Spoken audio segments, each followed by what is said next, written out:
Welcome to this particular online lecture on digital image classification. And this particular lecture is exclusively for the students and professionals of geoinformatics and geography. So today I shall be discussing on different digital image classification, the systems, the outputs, their comparison, and why should we use those particular classification systems. So let's start. So let me share my screen first.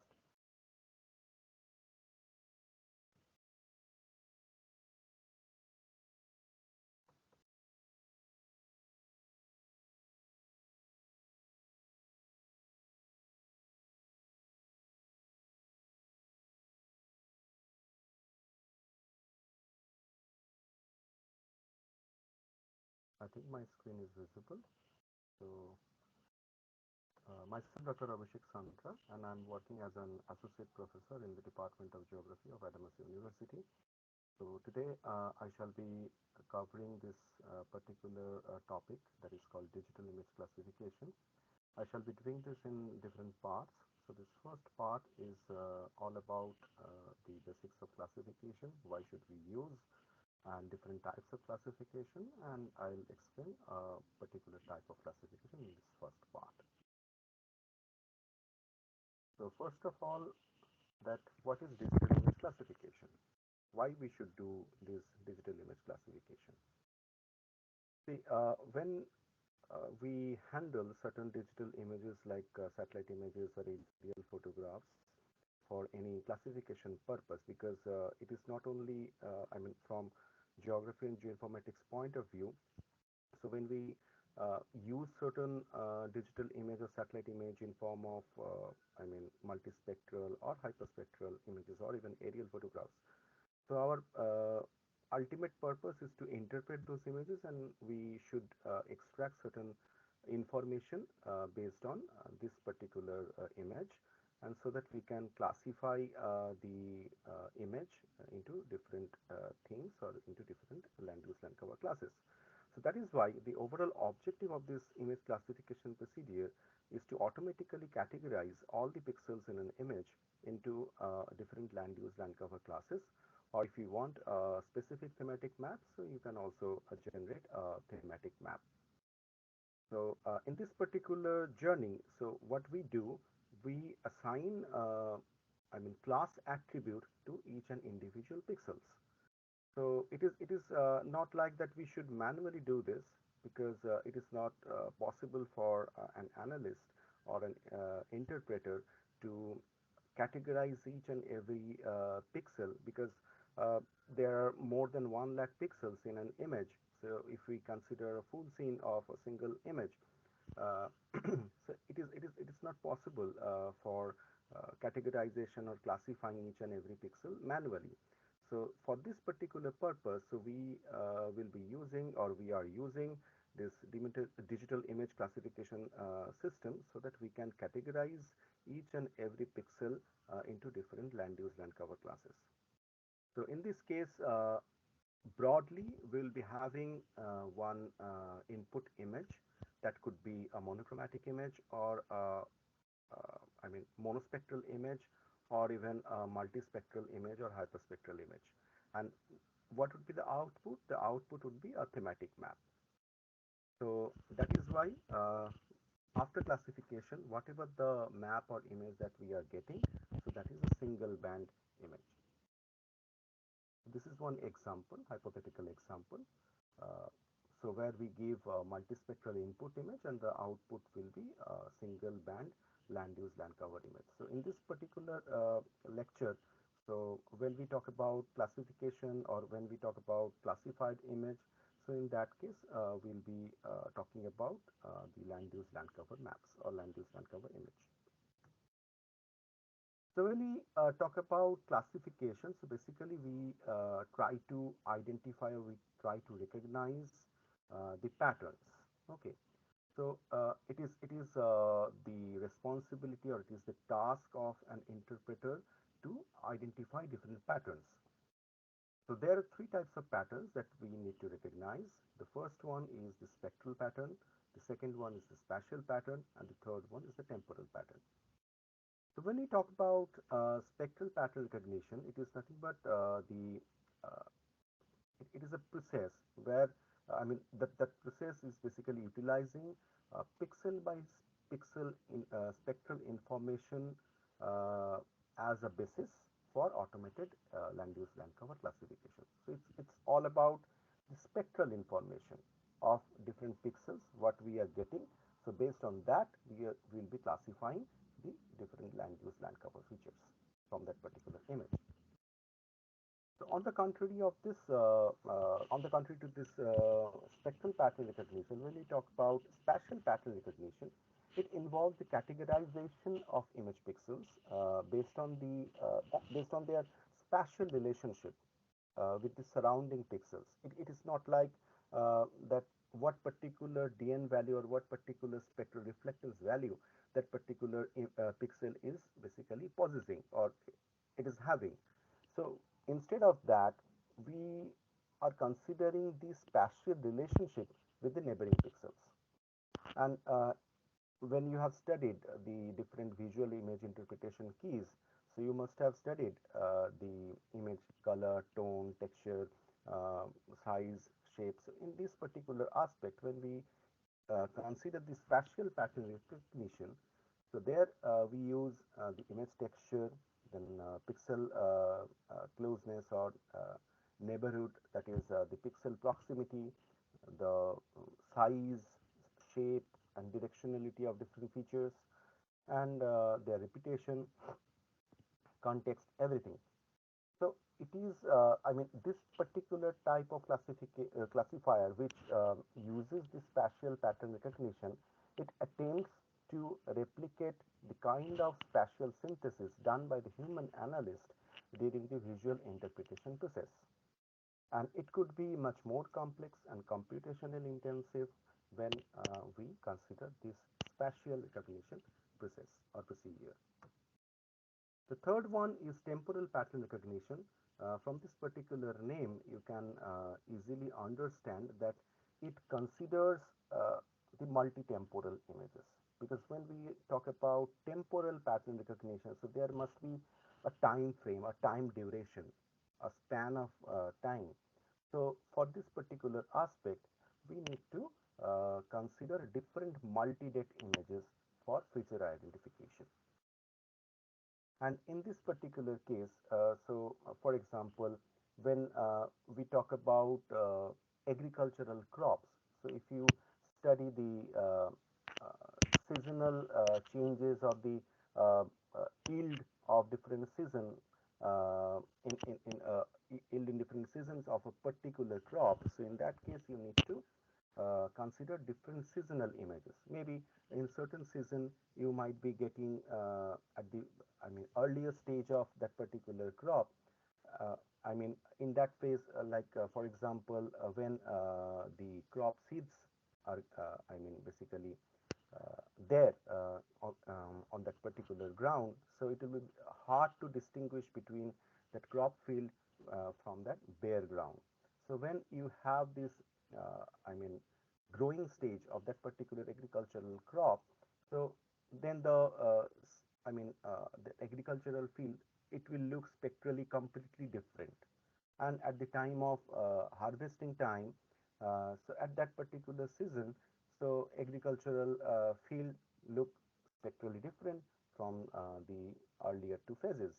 So that is why when we talk about the seasonal changes, when we talk about the yield of a particular crop in different seasons, so in that case we need to consider multi-date images. So in that case we will be using the temporal pattern recognition concept.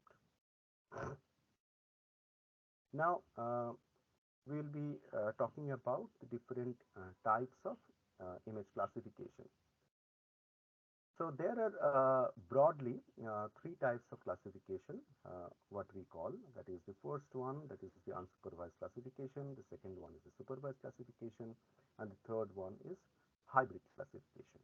So this is flow diagram, flow diagram of unsupervised as well as the supervised classification. So I mean, I'll explain later on in detail when we talk about supervised classification. So the first one that we will consider, that is unsupervised classification. Now, from layman's point of view, that what are these supervised, what are these unsupervised or hybrid classification systems? Now, broadly, I mean, from the term supervision, if you consider the literal term of supervision, it will help you to understand that what is the relation between an analyst and the software system. So when we have or when we don't have enough knowledge of that particular study area which we are going to classify, so in that case we will be using unsupervised classification system, because in this particular case uh, we don't have any clue or any idea about the study area. We cannot help our software system to classify on behalf of me, because we cannot train that particular software for that particular classification process. But when we have uh, some knowledge about certain areas, okay, this particular area is having a marshy land, or maybe this particular area which I can identify as a residential area. So in this way we can train our software with certain samples. So that will help you to design the different supervised classification systems. Now, what about hybrid? Hybrid, because you know nowadays, because after, during COVID, we had this online system, widely accepted online system. So later on, when everything settled down, then we applied this hybrid mode of any conference or any lecture series. So there, some parts will be online and some parts will be offline. So it's a kind of hybrid system. So similarly, when we talk about classification, the hybrid classification basically amalgamates both the supervised as well as the unsupervised classification systems. Now, I shall be talking about unsupervised classification. So there are certain criteria which, some of them I have already described. That is, it do not use or utilize any training sample. So when we talk about unsupervised classification system, so I have already mentioned that in this case we don't have much knowledge about the study area. We need to depend entirely on our algorithms or on our software system that we don't have any knowledge. So please classify the entire area into different land use land cover classes based on the information that you are getting from that particular image. So that is why this particular unsupervised classifiers, they do not use or they do not utilize any training data as a basis of classification. Rather, this involves, different algorithms that examine the unknown pixels in an image and aggregate them into different number of classes on the natural groupings or clusters present in an image values. Now, when different computer science people or the IT people, when they talk about unsupervised classification, so they won't say that it is a classification system. So rather, they say it is a clustering system where we cluster different group of pixels that could be of natural groups or even some automatic clusters. And the classes uh, that are the that are generated from this unsupervised classification are the spectral classes, and they are solely based on the natural groupings of image values or the DN values. Okay, and the analyst, it is the role of the analyst that that analyst must compare the classified data with some reference data, or what we say some ground information, or some large scale map or any other ancillary information or maps to determine or to identify the information value of those spectral classes. So suppose we have 10 spectral classes. So your unsupervised classifier won't categorize them into different land use land cover classes. So it is the responsibility of the image analyst to categorize or to group or to split those 10 spectral classes into different land use land cover classes. And for this purpose, they may take help from any other sources of information like larger scale imageries or maps.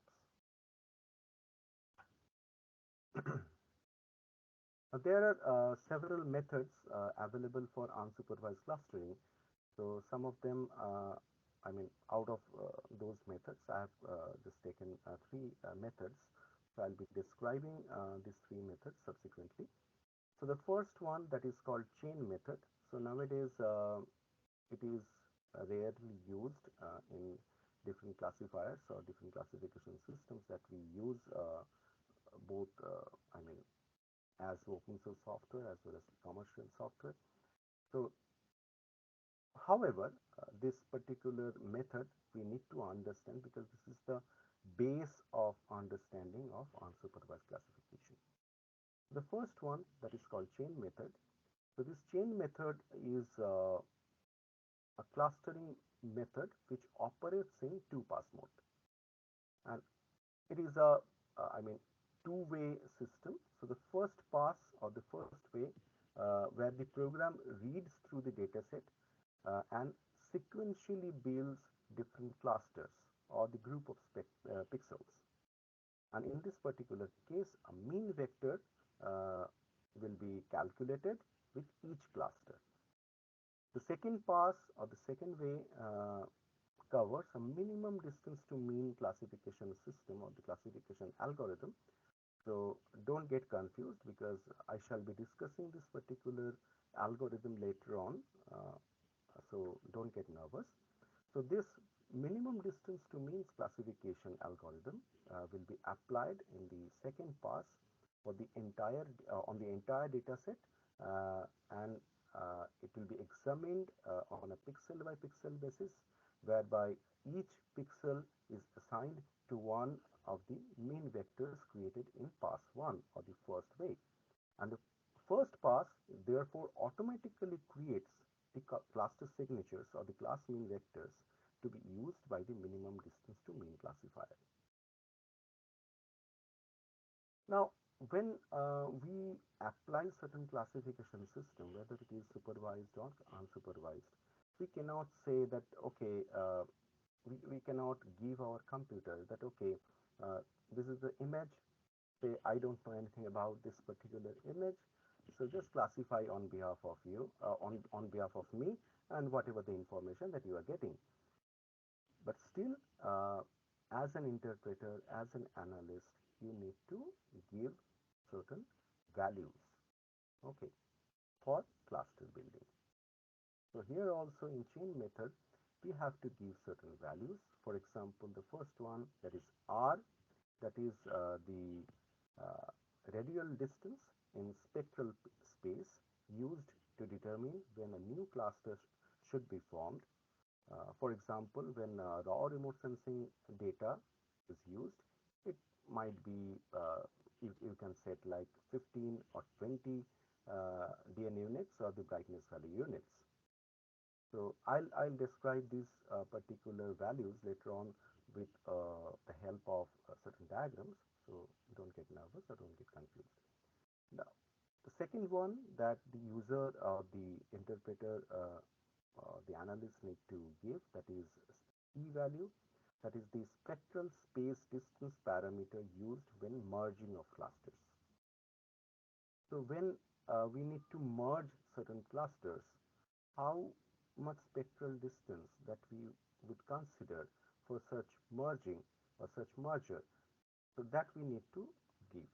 So for example, in the earlier set, we applied maybe 15 or 20. So here you can apply 32 or 40 units. Then the user must specify that how many pixels should be evaluated between each or each major margin of certain clusters. For example, we denote it using n. For example, in this particular case, we have designed that it should have 2000 pixels, 2000 minimum number of pixels that should be evaluated between each major merging of the clusters. Then comes the maximum number of clusters that the classifier should identify, and it is also the responsibility of the analyst to give that particular number to the software. So that is called Cmax, that is the maximum number of clusters to be identified by the clustering algorithm. For example, 20 clusters, 30 clusters. So there is no specific rule for this. So when we talk about, I mean, clusters, so for unsupervised classification, we would like to give, I mean, higher number of clusters so that later on we can merge different clusters based on the ground truth or the other ancillary source of verified information. So this particular diagram will help you to identify or to understand the method that I am describing, that is chain method. So suppose the first diagram, this particular first diagram, it is a scatter plot. It is not a scatter plot. It is a feature space plot between band 3, band 4 and band 5 DN values where different pixels are located on this particular feature space. Now for I mean pixel 1, suppose in this particular case we have 3 pixels. The first one is having the brightness values or DN values like 1010. The second one is 2020. Third one is 3020. Now, out of these pixels, I mean these 3 pixels, how many clusters we can form? So what this particular method it does, that in earlier case we have mentioned that the search radius is 15 units. So if you start forming your clustering from pixel 1, so it will search uh, the neighboring pixels within the specified search radius of 15 units. So within this 15 units, I mean, if you draw a circle, the coverage circle, so it will cover the pixel number 2. Why? Because the distance from pixel 1 to pixel 2, that is 14.14. Why it is 14.14? Apply the simple Pythagorean theorem, because this particular x axis direction is 10 units and this particular is 10 units. So uh, 10 square plus 10 square, get a root over of it and you'll get 14.14, right? So in this way, this spectral distance between different pixels are calculated, and since my search radius is uh, greater than the interpixel distance, so that is why pixel 2 and pixel 1 will be merged as cluster 1. Then after merging this particular cluster, so you cannot say that okay, now we are getting this particular cluster. So since the cluster started from pixel 1, so we will stick to that particular location, so it will not happen. And you cannot even shift that particular location to the newly created or newly joined pixel member at that position. It is also not possible. So it should be somewhere in between pixel 1 and pixel 2. So that is why we will calculate the new cluster position, which is somewhere, or I mean not somewhere, it is exactly the central part of this particular distance line. So that is the point where the new coordinate will be 15, 15. So this is the cluster 1 position from where the second searching operation will start. So now the third pixel is still, I mean, lying quite apart. So from this particular cluster mean position, So the third pixel distance will be calculated again, and this particular distance, like the previous one, you can calculate as 15.81. However, the search radius is 15 units, so the distance is greater than the search radius. So that means within the search, so no new pixel will be identified. So that is why the cluster 1 will be stopped here. So the second cluster will start from pixel 3. So that is why the pixel 3 becomes the cluster 2. It will not be merged with the cluster 1 because the search radius is lesser than the spectral distance from this particular pixel location to the cluster 1 main location. Okay, so that is why when you have more number of pixels in an image, so it is just a and it is just a hypothetical example of one image where we have different pixels. I mean, only 3 pixels are there, but in reality, it is not possible. You should have higher number of pixels. So that is why at the beginning you should be starting with maybe this position where this pixel or position is there. Then gradually it will move, and after considering different pixels, so somewhere it will end. I mean, this particular cluster building will be ended. So that is why this is the beginning of cluster 1, and this is the ending point of cluster 1. Similarly, for cluster 2, this is the beginning and this is the ending of cluster 2. So in this way, you can get the different clusters using chain method. Now, I initially told you that there are two parts or two phases of this chain method. The second phase is the assignment of pixels to one of the CMAX clusters using the minimum distance to mean classification logic. So that is why you have this particular, uh, I mean, groupings of pixels, because when you have different unknown pixels, so when you have different clusters, so I mean, for each cluster mean, the distance will be calculated accordingly. Okay, and whatever the shortest distance that will be identified in this, so that will consider the class attribute of that particular unknown pixel. That is why you'll be getting different class attributes for those unknown pixels. So this is the basic of chain method. Now I'm coming to the second method, that is called isodata method. So this isodata, it is an abbreviated form of iterative self-organizing data analysis technique.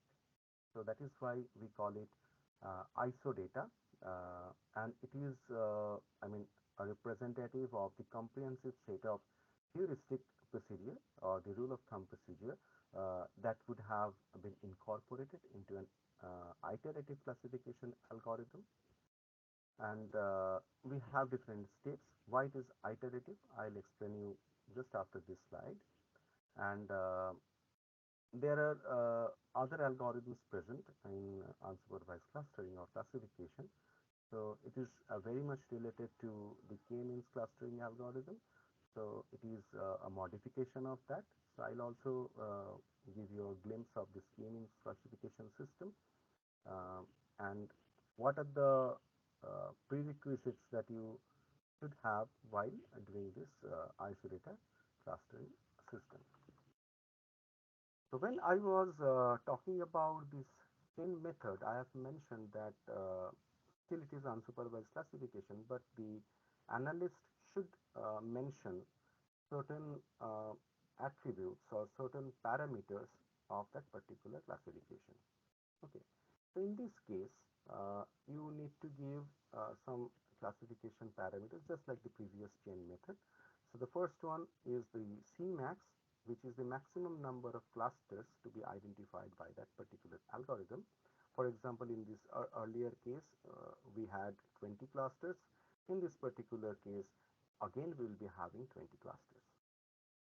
Then we have to give a new value which wasn't there in this chain method, but here you need to apply this, that is t, that is the maximum percentage of pixels whose class values are allowed to be unchanged between iterations.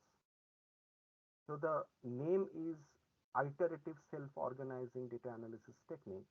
So iterative, or the term iteration, is associated with this particular classification system.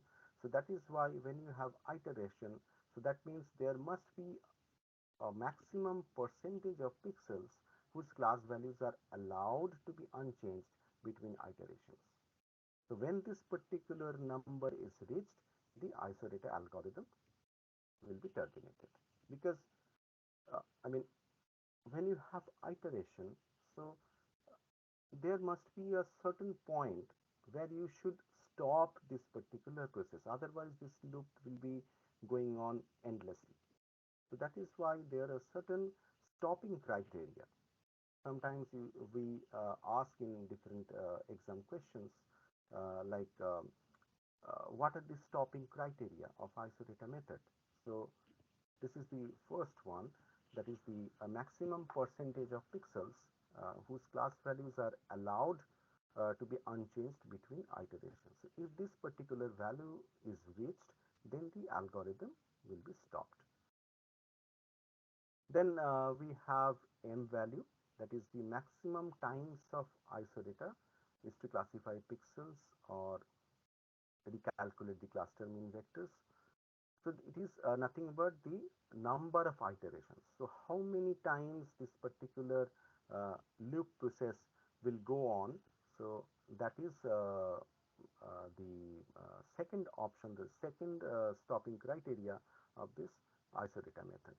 So m value, suppose in certain cases we give 90.95 or 95% threshold value for isodata algorithm stopping, and also we give 10 iterations for stopping criteria. And if any of these two values are reached first, then the algorithm will be stopped. So this is the method which I'll be explaining in I mean, using this particular diagram. So the steps that I have mentioned here, that is first we need to select the number of classes, how many classes that we need, and then we need to calculate the minimum distance to mean for each point or each pixels in this particular feature space. Uh, then the mean will be calculated or recalculated for each cluster. Then we need to repeat this process till the mentioned threshold values or the number of iterations will be reached earlier. So in this particular case, uh, in this first diagram, you can see again this is uh, I mean plot of band 3 and band 4 pixel values, and when we uh, distribute this pixels into this particular feature space, so this particular hat-like shape that you are getting, it is nothing but the boundary of the pixel values. Okay, this is the boundary. And as an analyst, I have given 5 clusters, that we need to identify 5 clusters. So the initial isolated distribution should have these 5 hypothetical mean vectors, and which are basically located uh, with 5 black dots in this particular distribution pattern. Then what it does in this first iteration, uh, basically it is dividing those mean vectors with their respective jurisdiction area, and within this jurisdiction area, so suppose this is the jurisdiction area of the first mean vector. So how many pixels are there in the this particular iteration, it will calculate the mean vector. And again, uh, these are the initial mean vector positions. Now, when we give a particular jurisdiction area, this mean vector position will be shifted. And within this particular area, in the second iteration, at the starting of the second iteration, it might be located somewhere here, and the second cluster may be here, third one there. So in this way, after this first iteration, so at the starting of the second iteration, the mean values are, or the mean vectors are getting shifted based on their area. Now, accordingly, their jurisdiction areas are getting changed because there are several splitting and merging process will go on, and accordingly, you will get the shifting of different mean vectors in the successive iterations. It will go on up to the nth number of iteration, which the user basically mentioned using that m value, and there would be a certain stage where the particular algorithm will be stopped. Either this shifting is reaching the threshold value which you have mentioned using t, and uh, or it might get stopped after reaching the maximum number of iterations or m value. So this is the isodata method. Then we have the k-means clustering method. So this particular k-means clustering method that I have mentioned earlier, that the isodata method is a modification of the k-means clustering method, and this particular approach accepts from the analyst the number of clusters to be located in the data, and then the algorithm arbitrarily seeds or locates that number of clusters centers in the multi-dimensional measurement space, and then each pixel in this particular image is then assigned to that cluster whose arbitrary mean vector is the closest. And after all pixels have been classified in this manner, the revised mean vectors for each of the clusters are computed, and the revised means are then used as the basis to reclassify the image data, and this procedure continues until there is no significant changes in the location of the class mean vectors between successive iterations of the algorithm, just like the previous two. So you need to give the maximum number of iterations. Okay, so once this point is reached, the analyst determines that the LULC or the classification is properly done. So there is a comparison, I mean, page where you can compare the k-means clustering system as well as the isodata clustering system. Okay. Uh, so the k-means calculates the initial class means evenly distributed in the data space, then iteratively clusters the pixel into nearest class using a minimum distance technique, and each iteration then recalculates the class means and reclassifies the pixels with respect to the new means. And all the pixels are classified to the nearest class unless a standard deviation or a distance threshold is specified. That I have mentioned that t value applicable both in k-means as well as in isodata, and in some cases the pixels may be unclassified if they do not meet the selected criteria, and the process will continue until the number of pixels in each class changes by less than the threshold value or the selected minimum change threshold value or the m value or the maximum iterations, sorry, threshold value or t value or the maximum number of iterations or m value is reached. Now this is some examples which I've prepared for this particular case. Uh, this particular area is called the Gangasagar Island, and I have classified this particular data with, I mean, this particular particular purpose. And the data set is basically giving the seven major classes. Okay, the water, vegetation, mangrove, agricultural land, aquaculture, mud flats, settlements. So we have different land use, land cover classes, and we can get the unsupervised classification image. We don't know about the study area, and this is the in certain case, if you don't know about this study area, you can apply this particular unsupervised classification system. And what is the importance of this? Because this unsupervised classification is fairly quick, it is easy to run, and there is no extensive knowledge or prior knowledge of that particular area is required, uh, so that you can identify or label uh, the classified pixels. However, after the natural clustering or the natural groupings of such pixels, you need to have ground information or the other ancillary information to compare and to assign the class attributes of those group pixels. And this particular case, the entire class is identified purely based on the spectral information. So you need not to have any subjective uh, visual interpretation techniques that you need to apply to assign the different class attributes. Now there are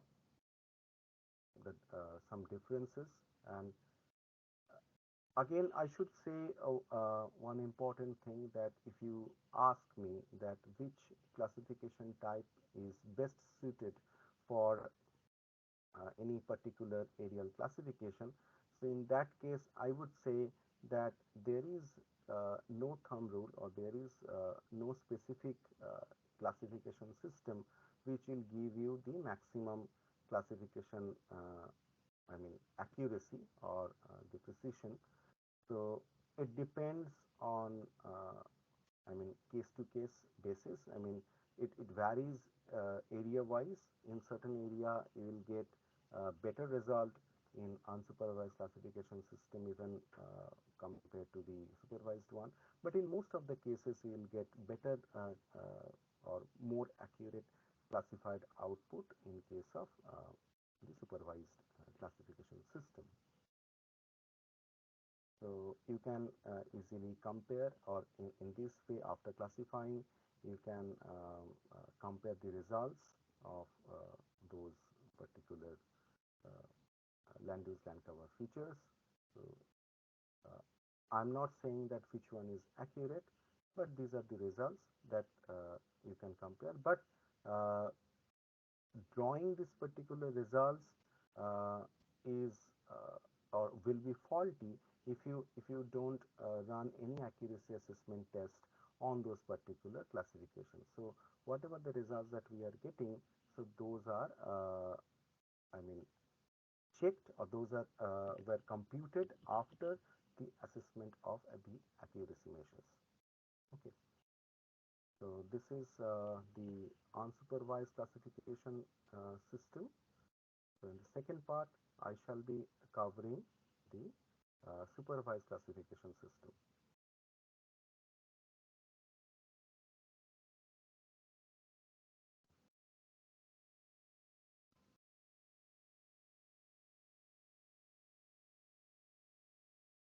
Welcome to the second part of this digital image classification lecture. So in this particular part, I shall be discussing on the various supervised classification system as well as hybrid classification system. So let's share my screen.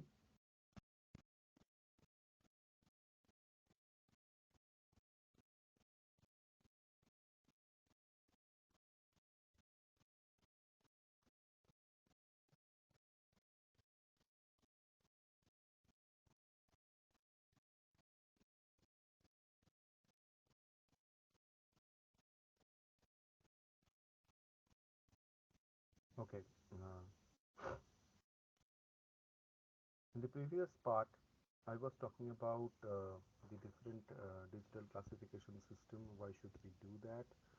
And what are the different unsupervised classification systems are available? And now, in this particular lecture part, I shall be discussing on the supervised classification system. So the first one, that is the supervised classification system. So in this particular classification system, the image analyst basically supervises the pixel classification or categorization by specifying the computer algorithm and numerical descriptors of the various land use land cover types present in that particular image. So basically what we do, that is being an expert or being a knowledgeable person about that study area, we are supervising the computer software or the algorithms with the specific training samples or the training areas. And to do this, the representative sample size of the known land use land cover are called the training samples or the training sites of the training areas. Those are used to compile a numerical interpretation keys that describes the spectral attributes for each feature type of interest. Suppose I'm having or I'll be classifying my study area image into 5 or 6 land use land cover classes. So for that particular purpose, I can give my software, say for example 20 or 30 training samples, so that on that particular basis the computer will classify, or the computer algorithm, the computer software will calculate the different statistical attributes of those from those training samples, and out of those training samples, the computer using certain algorithms that the user needs to specify. Based on that, so the entire image will be classified accordingly. So each pixel in the dataset is then compared numerically to each of these category in the interpretation key and labeled with the name of the category which that particular pixel looks most alike.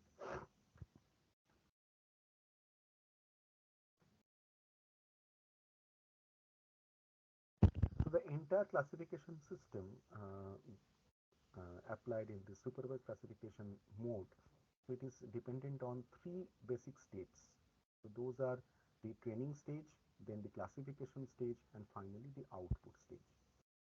Now in this training stage, what we do, the analyst basically identifies the representative training areas and develops a numerical description of the spectral attributes of each land use or land cover type of interest in that particular scene. In the second phase, or the second stage, that is the classification stage, where each pixel in that image data set is categorized into different land use land cover classes, uh, it most closely resembles a lookalike.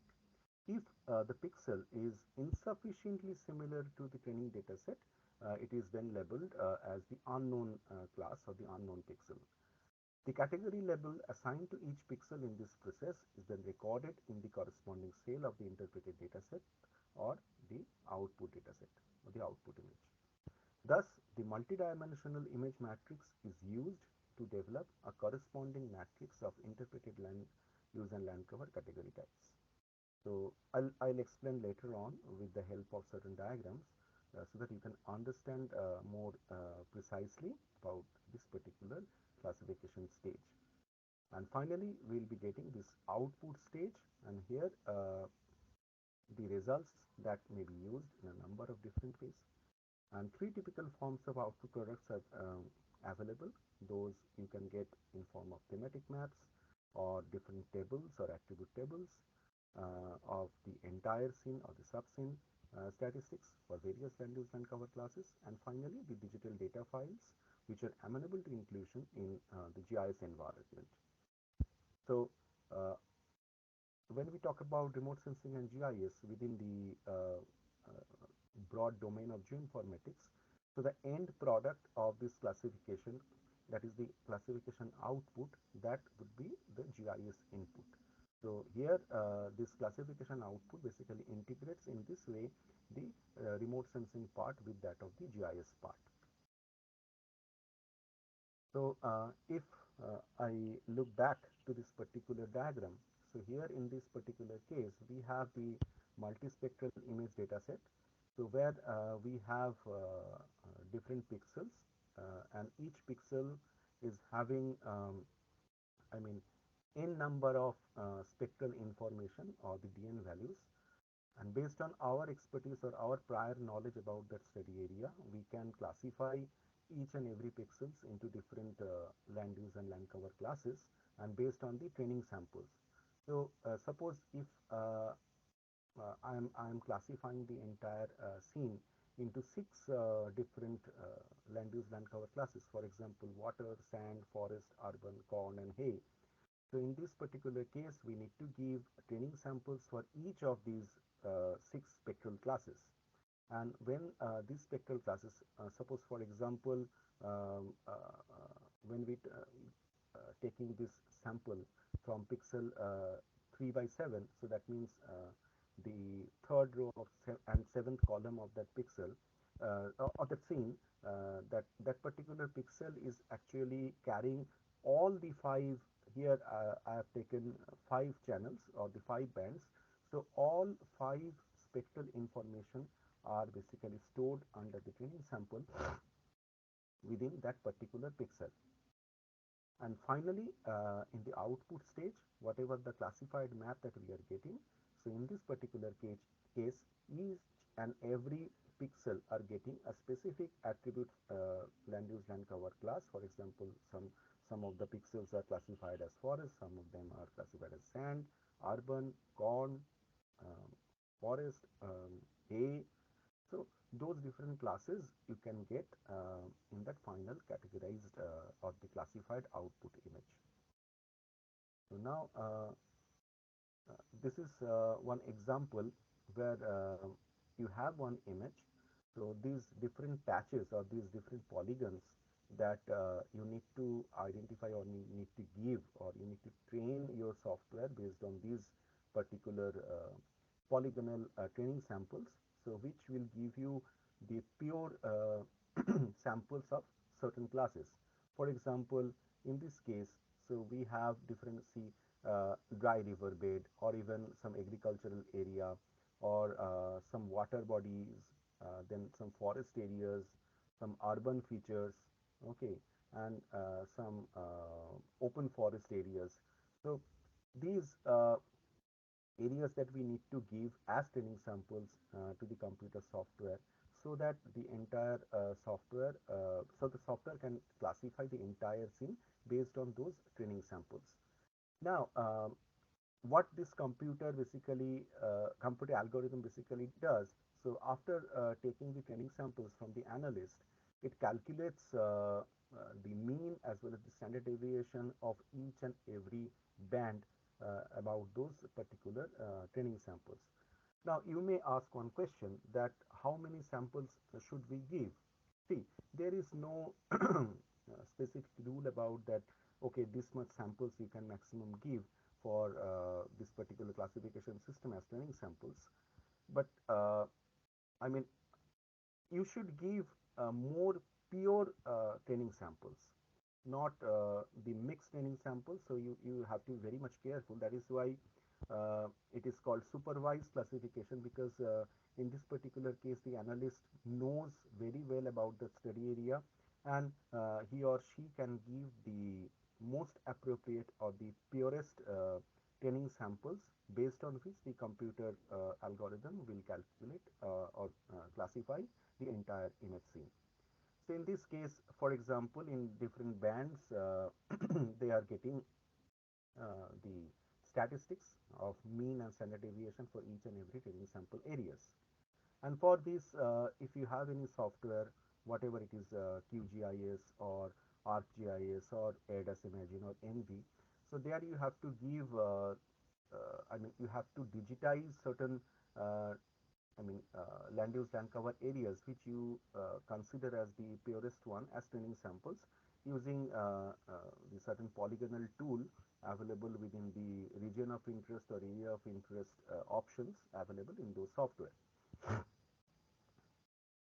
Now, after getting the training samples, so there are several algorithms available which the analyst can choose for the classification algorithms.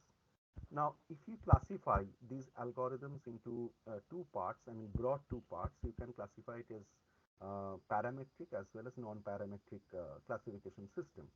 So in parametric classification system, where the computer basically algorithm basically considers the statistical parameters or the statistical attributes of those particular training samples that you have provided, and based on the parametric attributes, so the computer basically classifies following the certain algorithm. So that is why we call it parametric classification.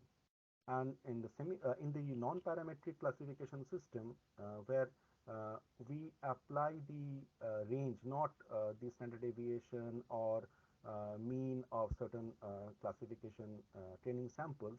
So they consider the range of values or the DN values that a particular training sample is having in different bands. So considering that, so they classify the entire image. So that is why we call it as a non-parametric classifier or the non-parametric classification system. So here I am mentioning four selected classification algorithms which are widely used. Out of these four, we have the non-parametric one, that is parallel pipe, and the three parametric ones are minimum distance to mean, maximum likelihood, and Mahalanobis distance. So now I'm coming into the details of each of these classification algorithms. So the first one, when I was talking about the unsupervised classification, so in both the cases, like in chain method or even in isolate or k-means method of clustering, so there I said that in the second phase of the second stage, so the algorithm was applying the minimum distance to mean, I mean algorithm to uh, classify the unknown pixels. So how this minimum distance to mean basically works on. So here, I mean, don't get confused that the similar thing that we are applying in supervised as well as in unsupervised clustering. So is this minimum distance to mean is supervised or unsupervised? See, when we are giving training samples, then in that case, we are supervising our computer algorithm. So in that case, we can say it is under the supervised classification. Though the similar concept is basically applied in unsupervised clustering phase 2, but still you can understand that there we didn't give any sort of training samples to the computer software. Instead of that, we gave, I mean, only the number of classes and the number of iteration threshold values. So based on that, the computer basically calculated different I mean class mean vectors, and from those they applied this minimum distance to mean system. But those were automatically calculated, but in this case, whatever the mean vectors that the software is basically considering, so those mean vectors are calculated using the training samples that the analyst is providing. So that is why though the same concepts that we are applying to both unsupervised as well as the supervised classification system, but it is all about the training samples what we are giving or not. So that basically determines whether we are following the supervised approach or the unsupervised one.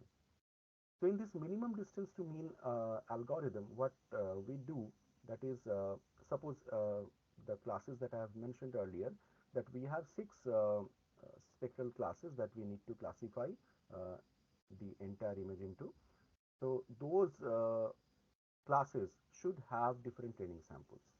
And maybe for forest, you have 5, 6 training samples. So amalgamating or combining all those training samples under the forest. So the entire training sample distribution is basically calculated. So in this case, suppose if you are using QGIS, so there you are mentioning two different IDs. like MCID and CID, means class ID and macro class ID. So within the macro class ID, you may have different class IDs. For example, if your macro class is forest, so within forest, if you are giving 5 6 training samples as a forest training sample, so those would be considered as the class IDs of different forest macro class. But the main class is your forest class. Okay. So what this minimum distance to mean calculates? So basically, you have this, say, uh, if you are plotting this in two-dimensional scatter plot. So in this case, you can I mean identify the distribution of different training sample pixels like this. So it is actually happening in n-dimensional feature space. Here we are showing in two dimension, but it is actually happening in dimensional feature space where the dimensions are equal to the number of spectral bands that you are basically giving as input to the computer software. So now, for example, suppose this particular plus symbol is denoting the urban class. So this urban class distribution is like this. Say this is the sand class, this black dots. So this sand class distribution is like this. And in the similar way, the other classes you can see using certain symbols. Now suppose this small black dot, uh, which is the unknown pixel, and you need to assign a particular class attribute to this particular unknown pixel. So in that case, what this algorithm is basically doing, so first of all, it calculates out of this distribution the mean vector position.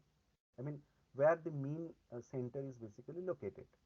So for each class, it can calculate, here I am having 6 classes. So that is why uh, I can, the software can assign 6 mean vector positions of the concerned classes.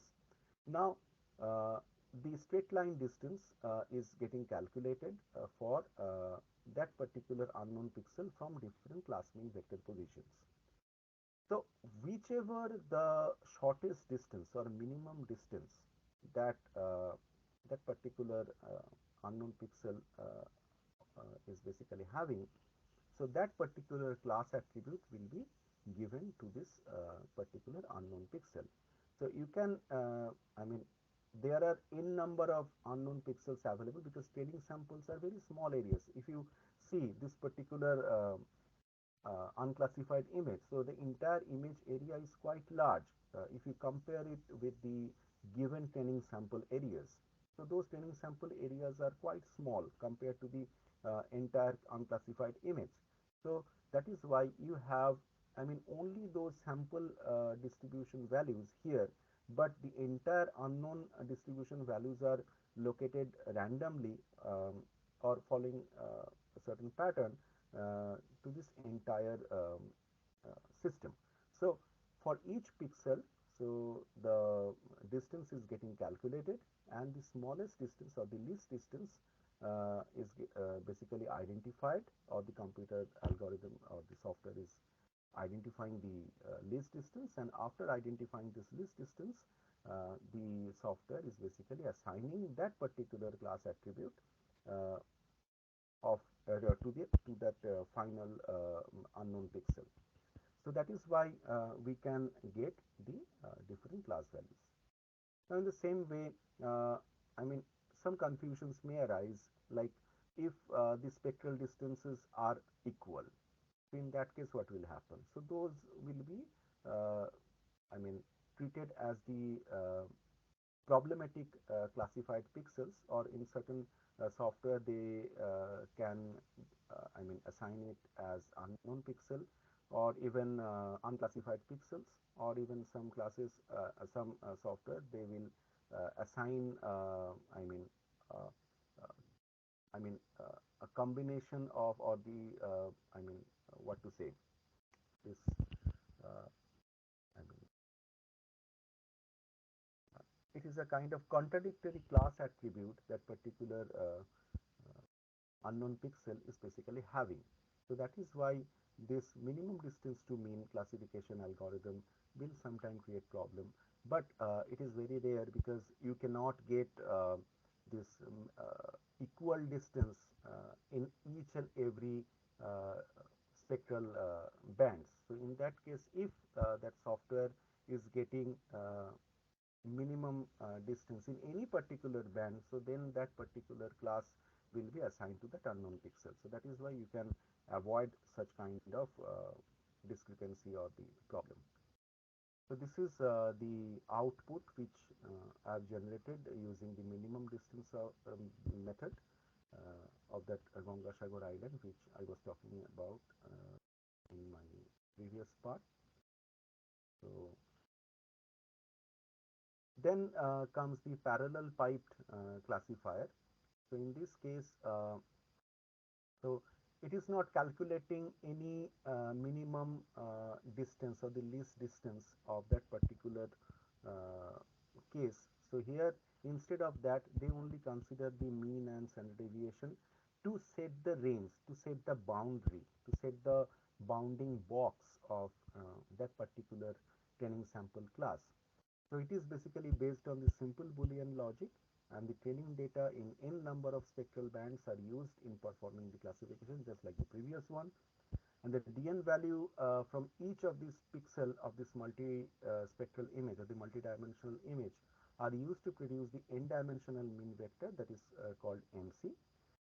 Then the mean value of that particular class, for example, if it is forest class, so for forest class in band number say 4 or 5, so out of the n number of bands are getting calculated. So in this case, for each class, for each band, you will be having one mean value, as well as you can calculate the standard deviation value. Now, if you consider the mean minus 1 standard deviation and mean plus 1 standard deviation, so that is the range of your DN values of that particular class. So that is the lower and upper limit of your image. And it is basically calculated for each and every spectral bands. So you can see in this particular picture, so in simple parallel pipe diagram, so here suppose this is your urban class. So this is, if the mean is calculated somewhere here and the standard deviation is calculated. Now for band 3, this is the lower limit and this is the upper limit. And similarly for band 4, this is the lower limit and this is the upper limit. Now it will form one rectangle, or better to say one quadrilateral, so which will give you the outermost boundary of that particular class. And in the same way, you can assign, or the software can assign different boundaries for different classes. So in this case, one problem may encounter, but let me just say first that how this classifier will be classifying the unknown pixel into different land use land cover attributes. So suppose you have two unknown pixels like point 1 and this is the second point. So these two black dots.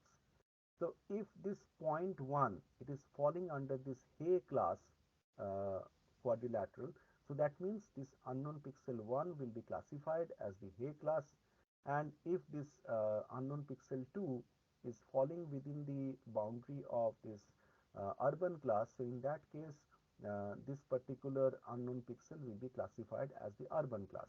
So in this way you can classify the rest number of pixels which are unknown. Now, one problem arises. Suppose your classification system is very broader in nature. So that means you will be having less number of classes. So in that case, there is a possibility of, I mean, a kind of situation which will which is basically creating some unknown pixels which are lying outside of any of these given training sample quadrilaterals.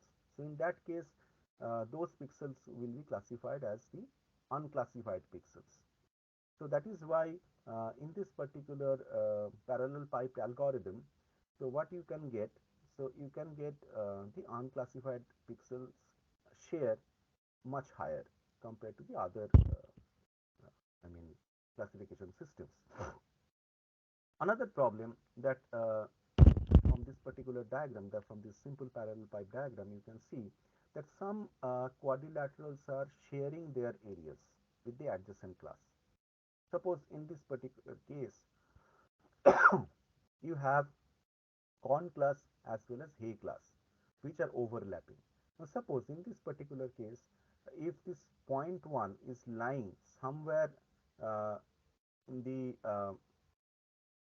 shared areas of corn and hay classes, so what this software will classify, I mean how it will classify, it cannot, because both the class attributes are there.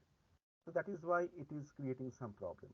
But to solve this problem up to a certain level, so you can or the software can set a stepped parallel pipe version, so which will give you uh, a kind of stepped or the divided quadrilaterals based on the smaller, dimensions, like following the minute boundaries. So it can assign the smaller step-like quadrilaterals so that it can avoid the sharing options between the adjacent classes. So that is why you can overcome some of the sharing problem between the classes in this particular case of supervised classification system. So this is the output that we are getting in this particular classification system using this parallel piped algorithm. So now comes the most widely used classification system under supervised classification pattern. So that we have the maximum likelihood, or we call it in common language as MLC classifier. So maximum likelihood classifier. So what this classifier basically does, it quantitatively evaluates both the variance as well as the covariance of the category spectral response patterns when classifying an unknown pixel. So when you have different classes, so it calculates the variance as well as the covariance of an unknown pixel. Of the spectral response patterns, and then classify the unknown pixel. And to do that, one assumption is basically made that the distribution of the cloud points forming the category of the training data, it is normally distributed. Means the distribution is Gaussian in nature. That is, if you plot that particular distribution, it will look like a bell-shaped curve. So that is why we assume the normality of the data distribution. And this assumption of normality is generally reasonable for the common spectral response distribution. Now, under this assumption, the distribution of a category response pattern can be completely described by the mean vector and the covariance matrix. And given these parameters, we may compute the statistical probability of a given pixel value being a member of a particular land use land cover class. So here in this particular case, unlike the previous cases, that we are calculating the statistical probability, because each and every unknown pixel is basically having a potential or having a uh, I mean intention or inclination to getting classified as whatever the number of classes are there. So that is why there is a chance, there is a probability of getting classified as that particular class. So that is why we need to calculate, or the software need to calculate, the statistical probability. And in this case, they calculate the probability density functions. So those probability density functions, or PDFs, are basically used to classify an unidentified or unknown pixel by computing the probability of the pixel value belonging to each category. And that is, the computer would calculate the probability of the pixel value occurring in the distribution of class. For example, if it is forest, then the likelihood of its occurring class, the other classes like sand or maybe agriculture and so on. Okay. So after evaluating the probability in each category, the pixel would be assigned to the most likely class. I mean, where you have the highest probability value, or uh, I mean, if you are not getting, or the software is not getting the highest probability value, then it will label as the unknown probability class, or the unknown class, or the unclassified pixel, because whatever the threshold value that the analyst is setting, so it is below that threshold value. So that is why you are not getting any class attribute for that particular unknown pixel. So if you I mean, understand it diagrammatically, so basically in this left side image, what you can see that it is nothing but the similar type of I mean, plot of the probability values of those I mean, classes that you are basically giving as training samples. So this particular surface is basically showing the PDF values, or the probability density function values. So here, just like your, I mean, relief image or the topographical image, so where you have different height information for different classes, just like where you have, I mean, for example, this is the purest part of the Hay class, where I mean, it basically shows the class mean vector position. If you uh, draw a perpendicular to the base, then that particular location in band 3 or band 4, band 3 versus band 4 feature space, so that will give you that particular location of that mean vector point. So similarly, if you plot it in two-dimensional feature, then you can get this type of distribution pattern. So if your distribution is circular, then you will get circular pattern of probability density functions for urban class, or even if your distribution is much more elongated, then you will get this elliptical feature distribution. Now based on that, so if you consider the PDF values are basically lying particular range. So if you express in percentage, so 0 to 100%, or maybe 0 to 1 in a unitary method, so you can or the software can draw equiprobability lines or equiprobability contours. Now suppose if your unknown pixel is lying here, so that means if it calculates the equiprobability, sorry, if it calculates the probability distance, then I mean, in which probability density function it is lying or the within the class of the this equiprobability contours, so it will be classified under that particular class. Okay, so that is why the unknown pixels are getting classified. Now in certain case, if the distance of the boundary or the second or the third contour lines are equal, so in that case, if for example, if certain unknown pixel is getting equal probability distance for Hay class as well as for Con class, so then the software will check that this distance is calculated up to which equiprobability contour. So if your Con class is showing higher probability values, then in that case what will happen, I mean, uh, I mean that if you move from the periphery to the center, then your probability value will be higher. So if you are getting higher probability value, or the higher probability contour line, uh, if it is touching that particular, or if it is used for calculation, then that particular class will be assigned to that particular unknown pixel. So in this way you can apply this maximum likelihood, or the probability concept, to classify the entire image into different land use land cover classes. But you can understand that I have already mentioned that this is the most widely used traditional classification system under the supervised classification scheme. However, the principal drawback of this particular classification system, that is the maximum classification, it is the large number of computations, because it is calculating the probability density functions. Now, nowadays we are using very high-end computers. We may not have such kind of problems, but I mean, when we are if you want to process the classification system for a larger area, I mean, if you are handling big data, so in that case, this type of classification will, I mean, initiate large number of computations to classify each pixel.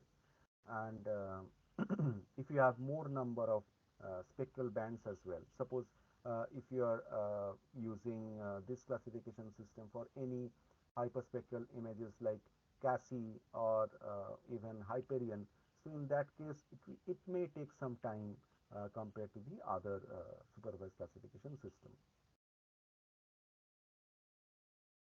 However, the classification accuracy is in normal cases much more higher compared to the previously classified techniques. So this is the output of maximum likelihood. Then comes the Mahalanobis distance method. It is again it is similar to that of the maximum likelihood classifier. So I will not be going into the detail of this particular classification system, but you can understand one thing, that again it calculates the variance and covariance of those particular classes. Then it calculates, instead of the straight line distance, it calculates the Mahalanobis distance for each and every unknown pixel to the given I mean your training samples, and whatever the minimum distance that it is getting, so the unknown classification or unknown classified pixel will be assigned to that particular class. So this is the output of Mahalanobis distance method. Now I have compared the different outputs or the different uh, classes, uh, I mean the class areas that I got applying different classification algorithms. So parallel piped didn't give I mean good accuracy. So that is why uh, I excluded that particular thing in this particular comparison system. So here I applied only three parametric supervised classification methods. So maximum likelihood, minimum distance to mean, and a Mahalanobis distance. And here you can see that I initially told you that there is no specific or the best classification method that you can have for any classification system. So it varies, I mean, area to area or the case to case basis. So in certain case, if you are getting higher accuracy in maximum likelihood for a certain area, maybe in some other case you will get a better result in Mahalanobis distance as well. So it depends. Okay. So this is one comparison table. So where we have four number of spectral classes and how the areas are getting changed after classification. So that is basically shown here. So this is the supervised classification system that I have discussed. Now I'm stopping here for this particular part. Then in the third part I shall be discussing the hybrid classification system as well as the classification accuracy system.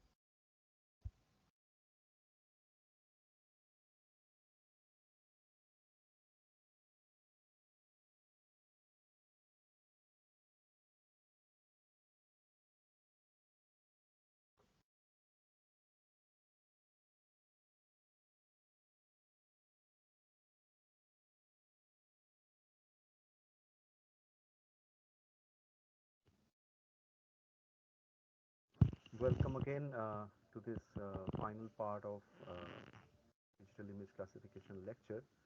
So far we have covered the different aspects of digital image classification. For example, why we should use that, and what are the prerequisites, and the different types of unsupervised and supervised classification systems.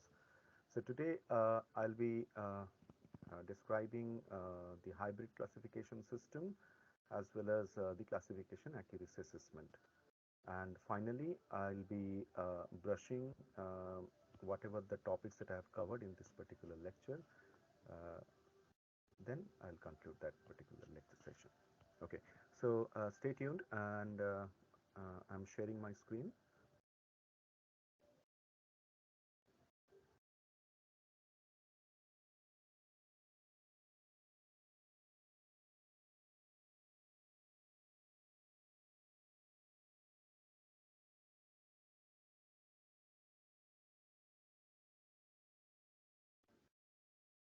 Okay, uh,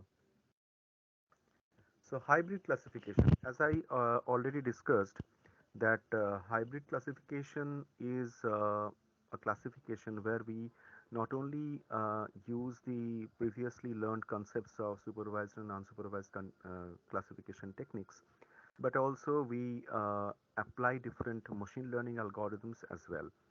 So it is nothing but the amalgamation or the association of different advanced techniques, and so that we can get more precise and more accurate classification outputs. So these hybrid classification systems have been developed to either streamline or improve the accuracy of purely supervised or unsupervised procedures. And I mean, in unsupervised training areas might be delineated in an image in order to aid the analyst in identifying the numerous spectral classes that need to be defined in order to adequately represent the land use land cover information classes to the differentiated in a supervised classification. These unsupervised training areas are image sub-areas chosen intentionally to be quite different from the supervised training areas. Whereas the supervised training areas are located in regions of homogeneous land use land cover types, the unsupervised training areas are chosen to contain numerous cover types at various locations throughout the scene. Because you know that when we apply unsupervised classification system, at that time what we do, we I mean choose certain sample areas, certain training sample areas according to our knowledge. So it may not be distributed evenly or all over in that particular image scene. However, when we apply unsupervised classification system, so we don't have prior knowledge in that particular study area or in that particular image scene. So that is why we are letting our computer algorithm to choose uh, according to the algorithm. Then it covers or it contains the different class mean vectors entirely distributed in that image scene. Okay, so this particular thing ensures that all the spectral classes in the scene are represented somewhere in the various subareas, and these areas are then clustered independently, and the spectral classes from the various areas are analyzed to determine their identity. They are subjected to a pooled statistical analysis to determine their spectral separability and normality. And as appropriate, similar clusters representing similar land use land cover types are combined, and then training statistics are computed for the combined classes and used to classify the entire scene. And I already explained that in that particular case, you can apply in case of unsupervised classification, that is minimum distance, or even for supervised classification, you can apply any of these two minimum distance or maximum likelihood algorithms. Now, these hybrid classifiers are particularly valuable in analysis where complex environment or the complexity in the spectral response patterns for individual land cover and land use types are present. And these conditions are quite common in such applications like vegetation mapping, crop mapping, etc. So under these conditions, spectral variability within the different land use land cover types normally comes about both from the variation within the cover types, uh, I mean according to the species, and from different site conditions. For example, you can take examples from soil, bare soil areas, slopy areas, or even aspect, crown closure. So different site conditions are considered. That is why it is called the guided clustering, and so this guided clustering is a hybrid approach that has been shown to be very effective in such circumstances. Now, in this guided clustering, the analyst delineates numerous supervised like training sets, okay, for each land use land cover types to be classified in a scene. Now, unlike the training sets used in the traditional supervised classification systems, these areas need not to be perfectly homogeneous.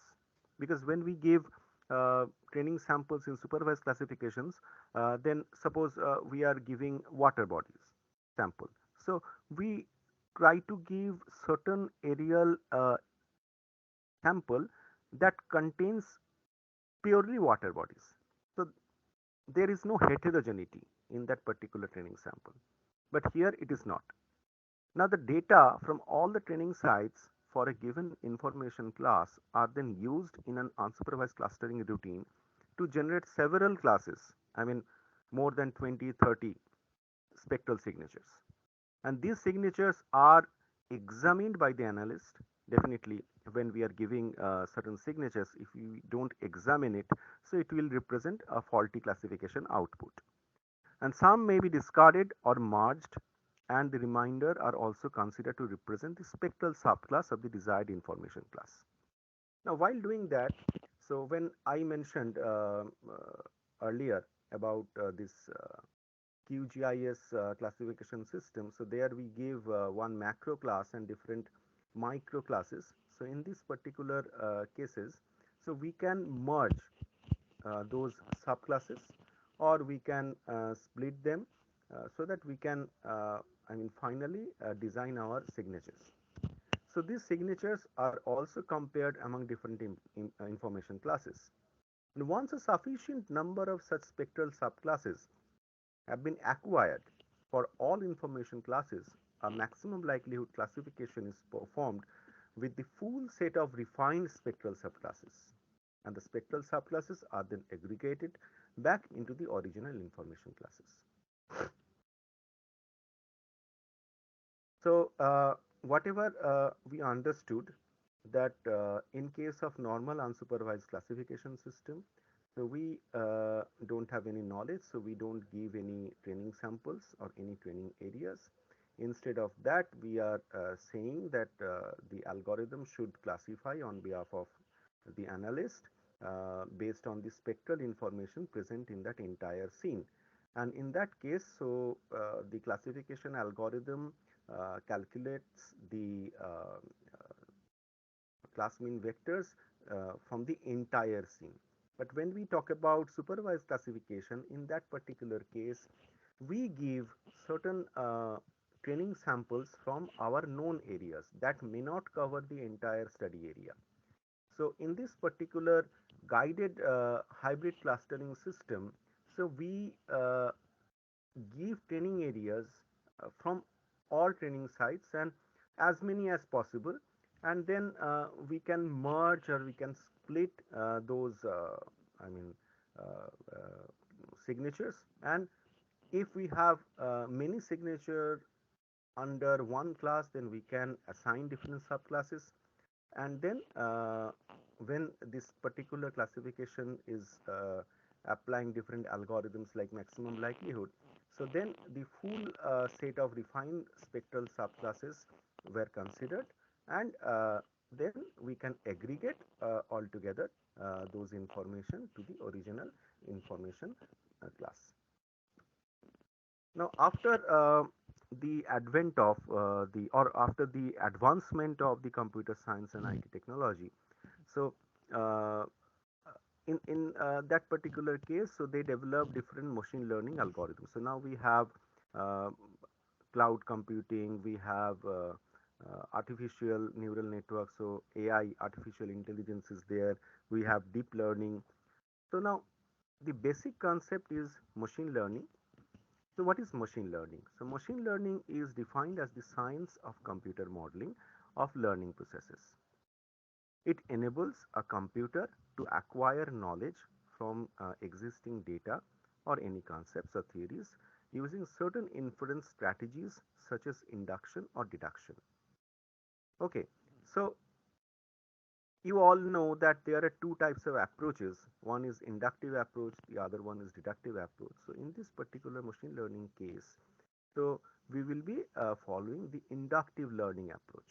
And how this inductive learning approach uh, helps us to build knowledge base for image analysis purpose to generate an expert classified output. Now, in this particular diagram, uh, the first diagram, it is the traditional method of knowledge acquisition system. So, this traditional method basically describes that we have two basic components.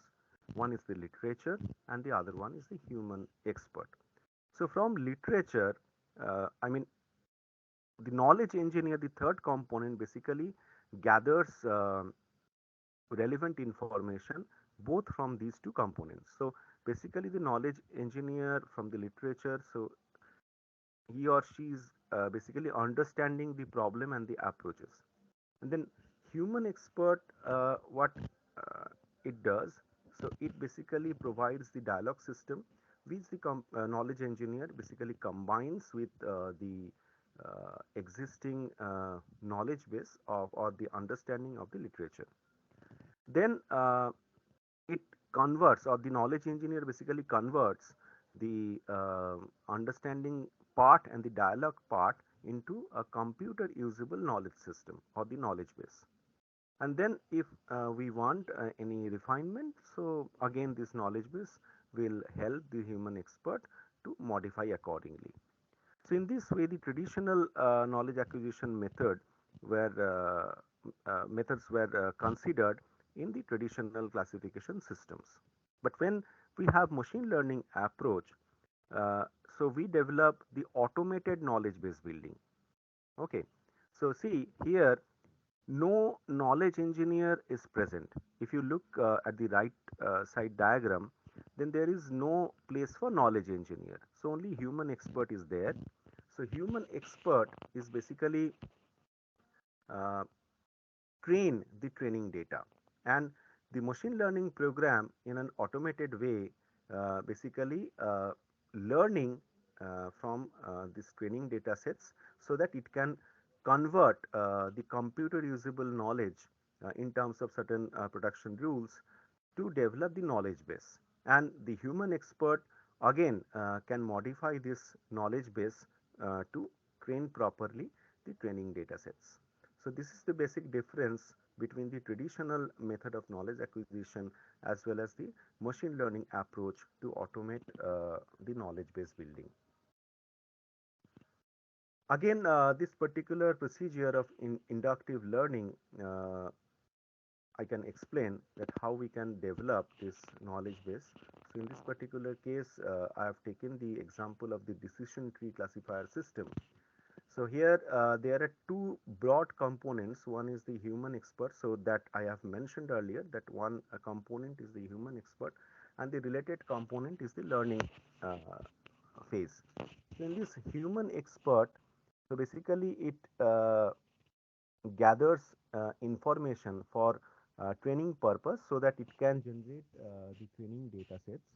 And while giving this training data set, you should have enough knowledge about those training samples. Means suppose if I am classifying one particular area into different land use, land cover classes, so that I mean in that particular case, whatever the samples that we are giving, so we need to be sure enough that okay, if I am giving some sample as agricultural area, so that must be validated. Okay, so that is why we have ground reference system, because in this particular case, if you don't modify, if you don't refine your training areas or training samples, then the training data and subsequently the knowledge base would be I mean faulty, or would result faulty outputs. So that is why in this particular learning program, So there, these training data sets are used to generate the decision trees, and from that decision tree, the computer usable production rules are generated in that learning phase, and then finally it creates the knowledge base. Okay, so this is the procedure of the inductive learning technique to build the knowledge base.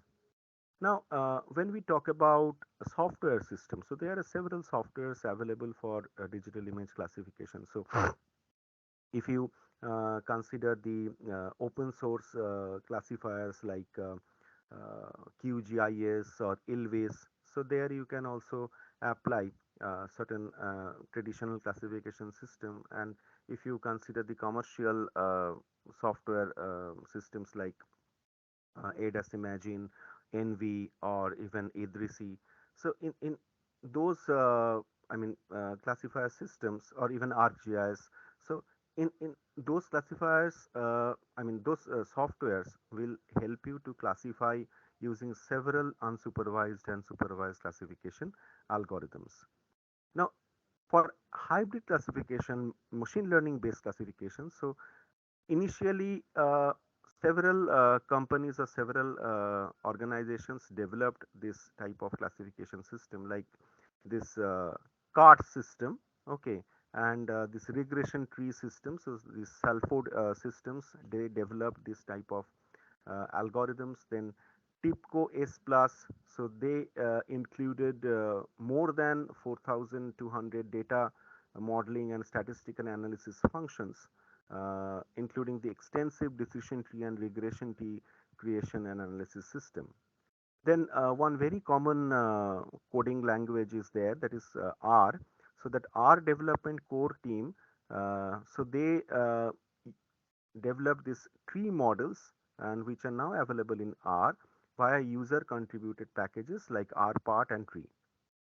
Then this RuleQuest research, they developed this C 4.5, C 5.0, then C5 for Windows, Q-based. Okay, so the different, hybrid machine learning based classifiers are available, and you can also get this type of um, machine learning based classifiers. For example, in Idrisi, we have CTA, that is the classification tree analysis, which basically uses C 4.5 classifiers to generate the land use land cover maps or any thematic maps.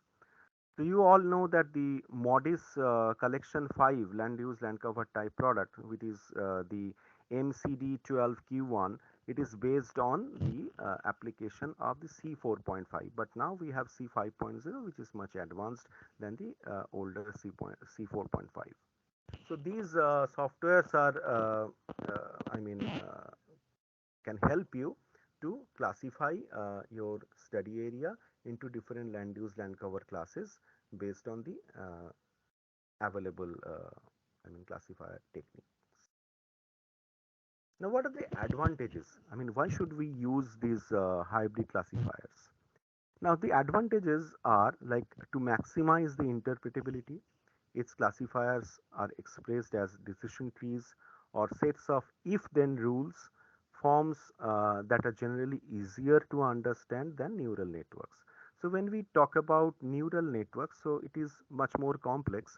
So there we apply different logics, but here only if then or if else, this type of logical statements are used to generate those decision trees. So you should be very much clear that this machine learning based classifiers first use this decision tree for classification system. Later on, the advanced versions of the existing decision trees were developed, like regression trees, then random forest, then you have ANN, uh, you have neural network or artificial intelligence based classifiers. And whatever the knowledge that is learned can be stored in a production rule format that can be used to create knowledge base for a rule based expert system. So I told you that when this decision tree is generated, then it can use some computer usable production rules, so which you can store and you for creating this knowledge base for a rule based classifier system. So it is much more flexible. It is not that much rigid that once you are giving these training samples, you cannot change that. So it is not happening here. So it is quite flexible. So unlike many statistical approaches like maximum likelihood or other traditional classification approaches, so it does not depend on the assumptions about the distribution of the attribute values or the independence of the attributes themselves. Now, this is very important when incorporating ancillary GIS data with remotely sensed data sets, because they are usually have different attribute values distribution, and some of the attributes may be correlated. Now, it is based on a decision tree learning algorithm that is one of the most efficient forms of inductive learning, and the time taken to build a decision tree increases only linearly with the size of the problem. Now, this decision tree classifier is very much linear in nature. So, I'll show you later on one diagram which from which you can understand that how the entire design is linear in nature. So, when you start something, so that must be uh, easy to apply and easy to understand. So that is why the decision tree, it is the first machine learning based system or classifier system. So then we have the combination of different decision trees or even the complex version of the existing simple decision tree uh, were developed. But the original decision tree are very much linear in nature, so that is why it is one of the most efficient forms of inductive learning. And lastly, the weights can be applied to different classes and boosting may take place, which reduces the bias during supervised learning. So when we give supervised learning training samples, so in that case we cannot assign weights. So here in this particular machine learning based classification system, so we can give different weights to different training samples.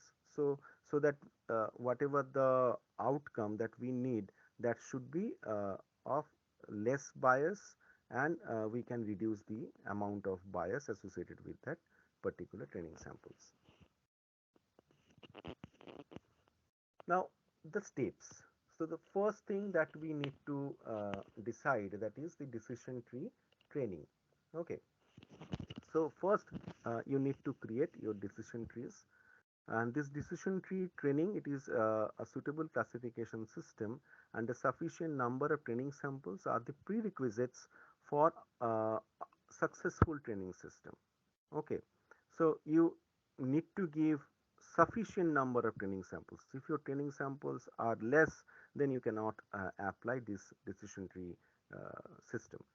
The objective of training is to provide examples of the concepts to be learned.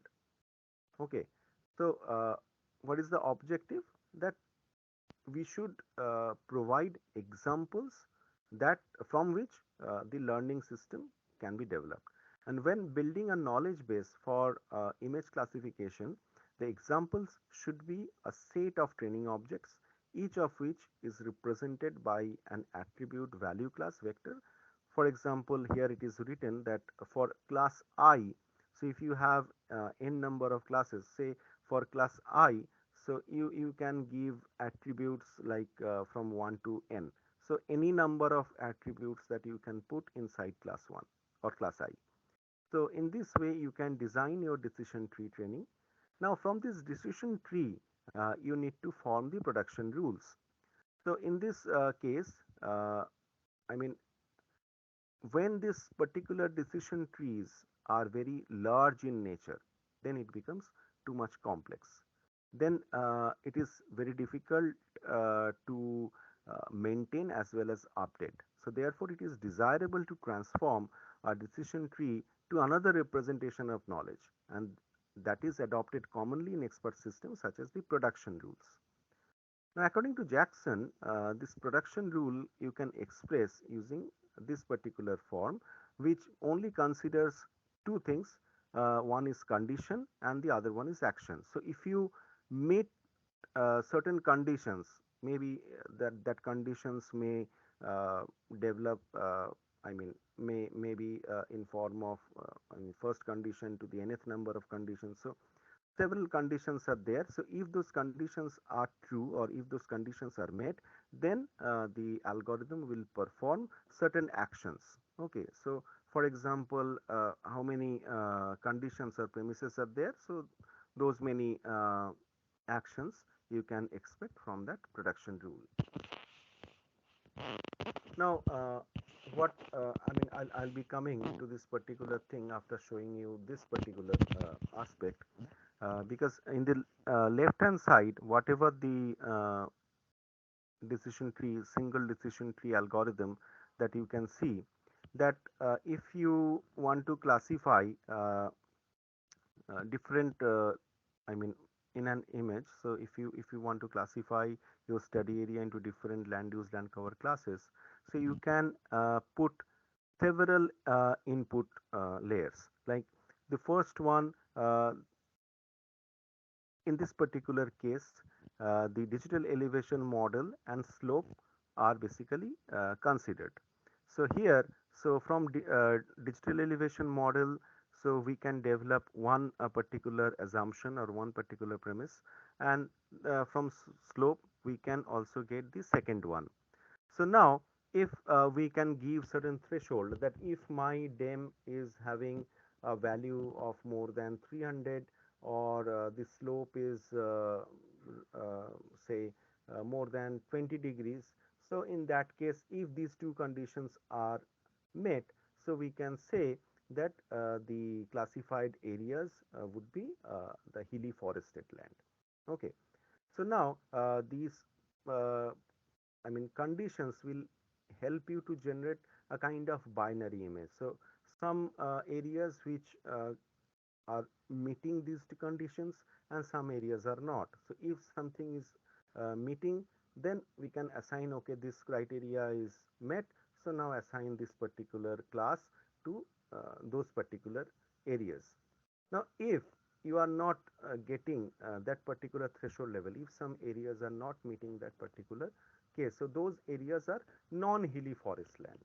Now, it may contain water body, it may contain vegetated area, built up area, normal forest area, agricultural land, so many types of features you can expect from that particular area. So in this particular case, the third condition is now applied, which is the NDWI. So that is the normalized difference water index, which will help you to identify which area are moist and which area are dry. So if you are getting the water, or if you want to extract the water bodies, then you can say, okay, for example, if my NDWI values are having more than zero point 0.5, so then assign those areas as water body. So if that condition is meeting, then whatever the y, so basically in this particular decision trees we have two things, one is the node and the other one is the arc. So these arrows are basically arcs, and whatever the boxes that you are getting, so those are nodes. So now in this particular case, the first two conditions, after meeting first two conditions, we are getting the first class, that is the hilly forest land, and after meeting the third condition, we are getting the water body, and the rest of the areas are non-water bodies. So now it may contain several other classes as well. So in this particular case, we can again apply some other source material. Like in this particular case, it is applied SAVI, that is the soil adjusted vegetation index. So if you can apply NDVI, you can apply JME. So it is up to you that which type of uh, I mean index or which type of image that you will apply for your information extraction. So again, if we give a certain threshold, say if my SAVI value is having values greater than X, then we can say, okay, this is my vegetated area.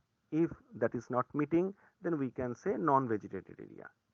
Now, that vegetated area Again, see, here it is not getting stopped because vegetated area is also or the vegetated area can be covering two areas, like it could be a forest, it could be some natural vegetated area, or it could be some agricultural field as well. So now we need to assign the third condition. Okay, so now the third condition, after meeting this third condition, now we can say, okay, if certain condition is basically meeting, then we can again check for any other purpose. But if it is not meeting, then in this particular no uh, arc direction, so we are getting another node, that is my forest land. So now we are getting three classes. The first one is the hilly forest land, the second one is the water body, now the third one that we are getting, that is the forest land. Now if that particular case is meeting, then we can get, okay, this is my agricultural land. Now agricultural land that you can also check, because those agricultural land could be of two types, because it could be I mean the harvested land, or it could be the cropland. Now again you can apply this uh, condition, which basically distinguishes the cropland from the other built up areas. Okay, so in this way you can classify the image into, again putting some conditions to get the land use land cover classes like the cropland as well as the built up areas. Now similarly, on the other hand, those non-vegetated areas, I mean, this built up land could be of rural in nature, because in rural areas, you know that people are having kitchen gardens or orchards along with their houses. So that means we have some built up areas where you can also find some green vegetation information. In that case, it is having a separate range of values in the index image that we are applying. Now if we are getting the non-bare land, again we can put, I mean, there is no point of I mean non-repetition of different factors. Say, for example, at the first two conditions, there we used dem. Again, in the condition number 7 and 8, so in that condition 7, so again we are using this dem. So there is no meaning, or there is no point that once you are using a certain factor, you cannot use later on. So that is not happening. So you can change that particular I mean concept, so you can apply your I mean the source factor information many times, I mean based on your requirement. Now suppose if my water index, or I mean my digital elevation model, even you can also apply slope map. So if those conditions are meeting, then I mean if I am giving certain threshold values, so then in that case we can say this is the built up area, and if it is not, then it is a beach land. Now in that beach land, again you can also have, say, in any I mean coastal areas, so those areas you have the natural beaches as well as some houses along that beaches.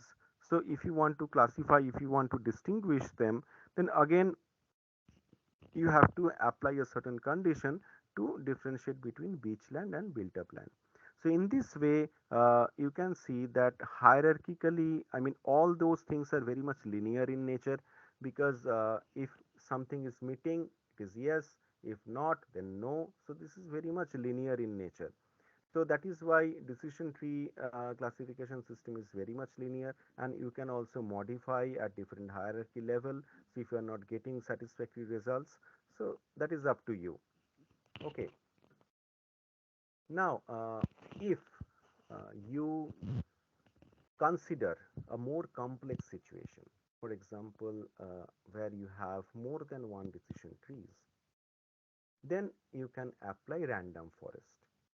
So that means uh, here we are choosing different trees randomly within a forest. So that is why we apply this concept of random forest, where we have different trees starting from tree number 1 to tree number n, and in that particular case, if we get for a certain uh, class, that is class 1 to class n, then for each decision tree up to a certain level, suppose in this particular direction which is denoted by the orange color, so if this particular direction is showing uh, the direction of the final class, that is the class 1, maybe in the second tree the algorithm gives you this particular sample is of class 2.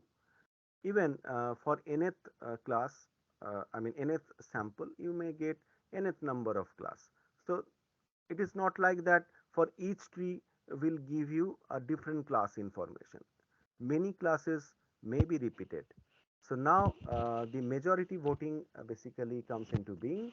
So after doing, because it is a complete democracy, so I mean whichever the class is getting the major vote, so the final class will be assigned accordingly. So in this case, suppose after calculating the majority voting, so class 1 wins, so that is why this particular sample belongs to class 1.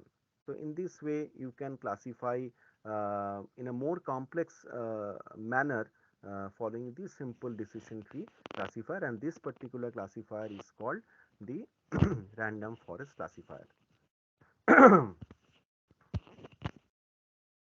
Now, what are the advantages of this decision tree classifiers? So, this expert system decision tree classifiers have several characteristics that make them attractive when compared to the other classification methods. So, the first one, that is the machine learning based algorithms, may be used to train the expert system by creating rules and conditions directly from the training data without human intervention. So it can directly, I mean, create rules and conditions from the training data, and here we don't have any human interference like the traditional systems use in form of knowledge engineer. So we don't need anything, and this is very important advancement because the expert system can adopt when new learning data are provided. So you may give, I mean, new learning data sets. So in that particular case, you need not to intervene, you need not to I mean poke your nose again and again to modify the classification system. So it will automatically learn the new learning data, and otherwise an expert system cannot learn by example. Now the second one, you can evaluate the output of the expert system and work backward to identify how the conclusion was reached. So that is why there is always a loop is basically going on. So if you are not getting ideal output from that particular system, so you can again go back to identify and to modify accordingly.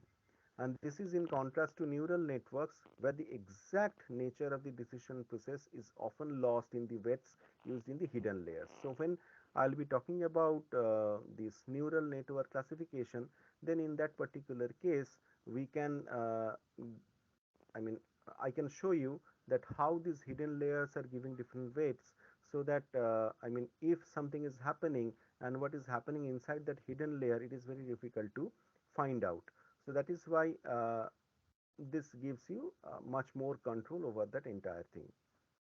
Now, until recently, the maximum likelihood classification was the most common method used for supervised classification in remote sensing data, because this is the most accepted and traditional classification system, and that does not need much computer knowledge uh, to be applied to classify their particular study area. So this method assumes that the probability distributions for the input classes possesses a multivariate normal distribution, and increasingly the non-parametric classification algorithms are being used such as decision trees, which make no assumptions regarding the distribution of the data. So in certain case, suppose when we apply maximum likelihood, so there is one precondition, that is the uh, data must be normally distributed. So it should have some Gaussian distribution pattern.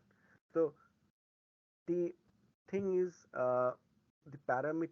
the classification is very much parametric in nature. But when we apply decision tree classifier, so in that case we apply non-parametric classification algorithms. And finally, the decision tree can reveal nonlinear and hierarchical relationships among the input variables and then use them to predict the class membership. Okay. Now, what I have already explained, this random forest or the random RF classification. So, where the random trees classification method is applied, which is a collection of individual decision trees that I have mentioned already, in which each tree is generated from different samples and subsets of the training data. The data behind calling these decision trees is that for every pixel that is classified, a number of decisions are made in rank order of importance. When you graph these pixels, when you graph this for a pixel, it looks like a branch. So you have just like a tree, you have many branches. When you classify the entire data set, the branches form a tree. This method is called random trees because you are actually classifying the data set a number of times based on the random subselection of training pixels, resulting in many decision trees. To make a final decision, each tree has a vote, and this process works to mitigate overfitting. So, I already said that there exists one democracy, so you just cannot put someone or put some class. Okay, what I am saying, being an analyst, so my decision is final. So you have to consider that particular sample as that class. So you cannot do that. So there must be a voting system. And that random tree classification method is a supervised machine learning classifier based on the constructing a multi-date of decision trees, choosing random subsets of variables for each tree, and using the most frequent tree output as the overall classification.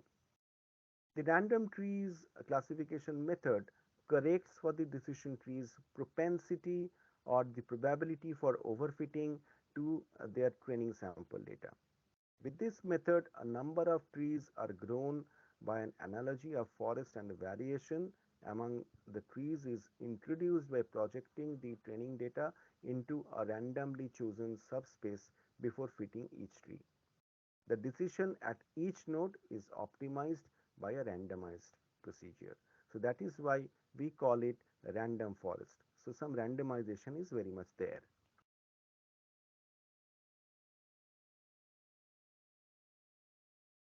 So this I have already mentioned.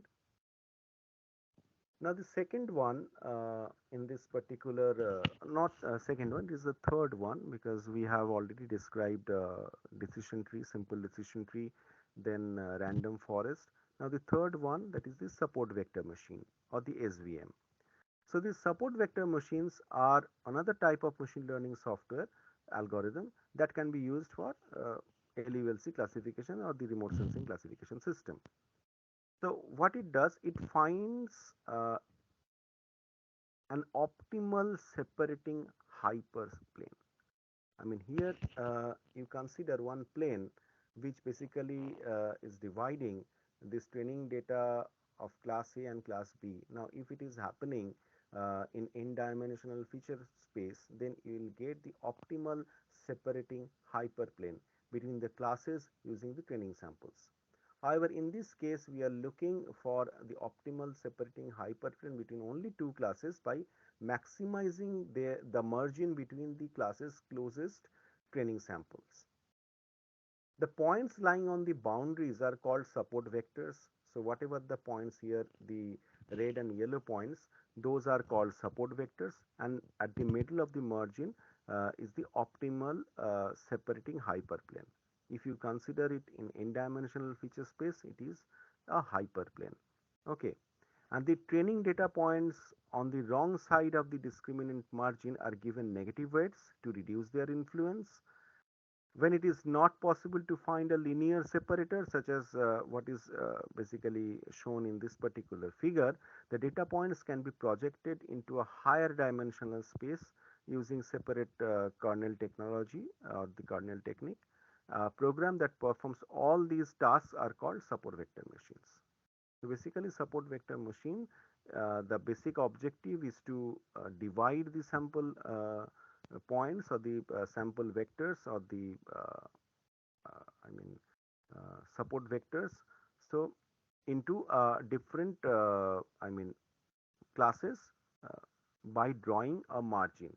Okay, and that margin is the operating optimal separating hyperplane between those two classes, and that particular plane is called hyperplane because when we are taking instead of two axes, when we are taking the n dimensional feature space, and in that particular distribution whatever the plane is getting generated, so we call it as hyperplane.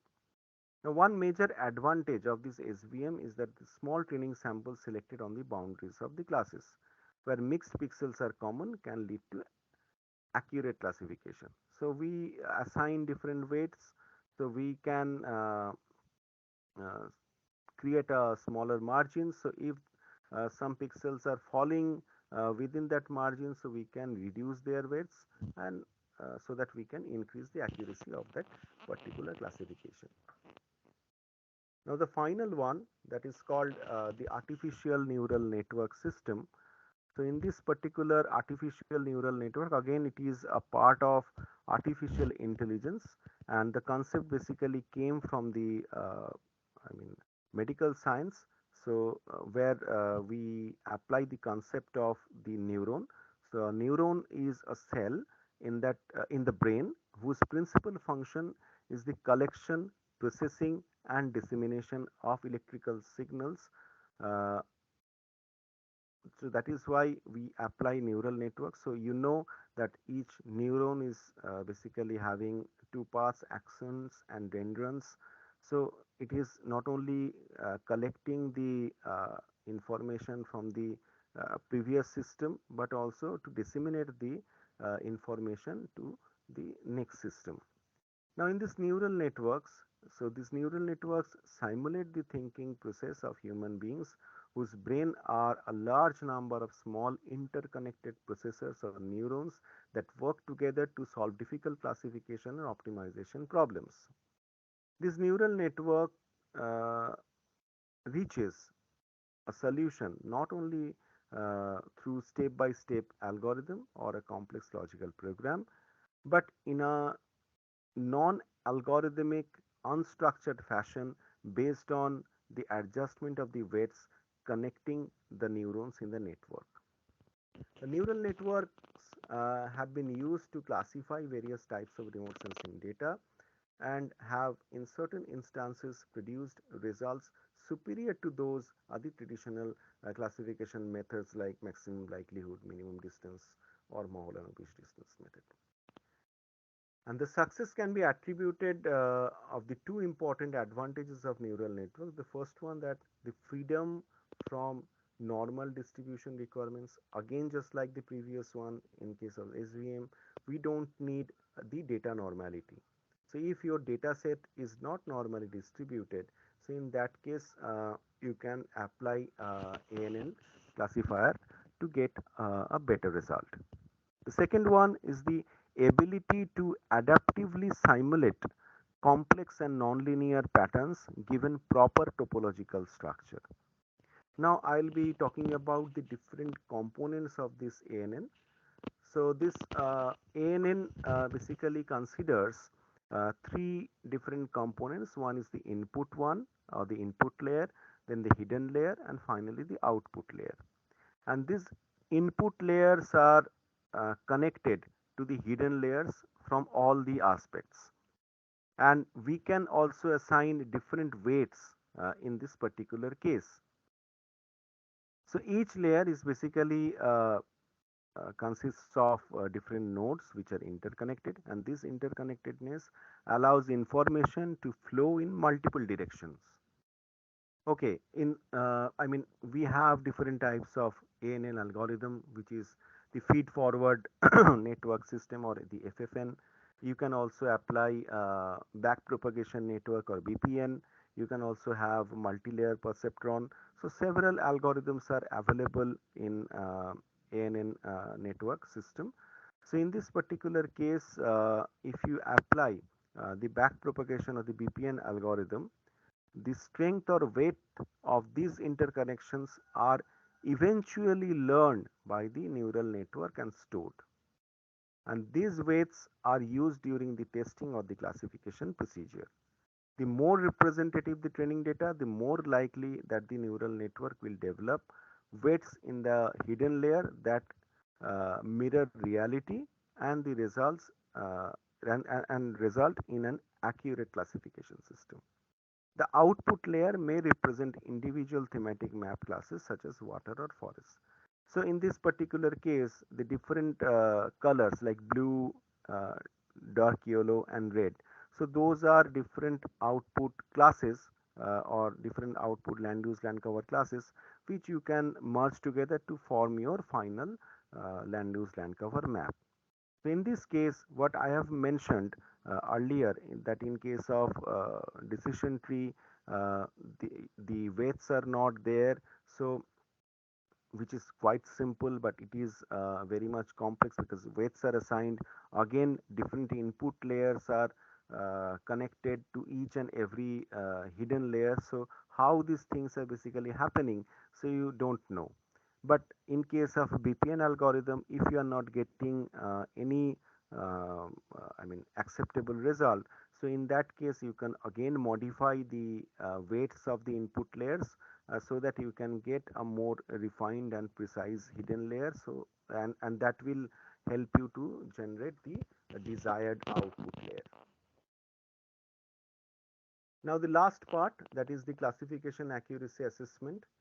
So I mean, whenever we do classification system, so we need to check the accuracy assessment. Okay.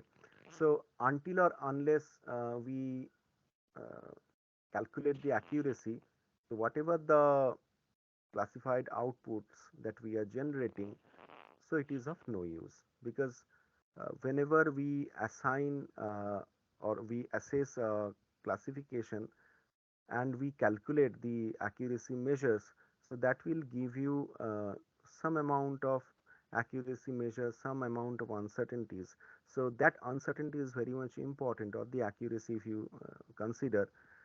So that particular value will help you to comment on the future products which you will be developing using this particular classified map as input layer. So for this classification accuracy assessment, we need to check our classified output with the ground information. Now this ground information you can collect from different sources like aerial photographs or the classified aerial photographs, then ground information using GPS methods. Then you can also get different GIS layers or some ancillary data.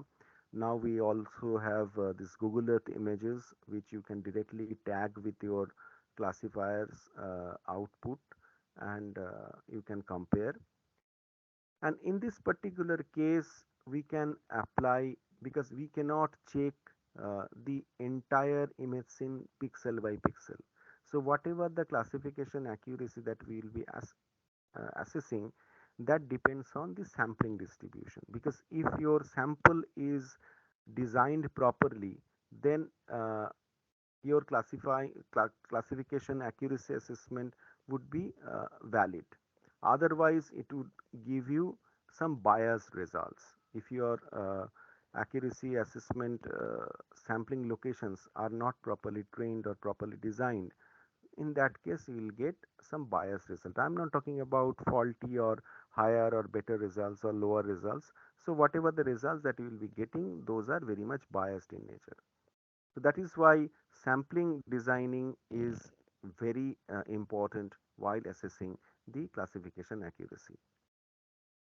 So there are different types of sampling, like the first one, that is a simple random sampling, where you can distribute the control points, which we call control points. These triangles we call control points, uh, as those particular points will be helping you to compare your classified output and the ground information. So this simple random sampling will help you to distribute the points randomly.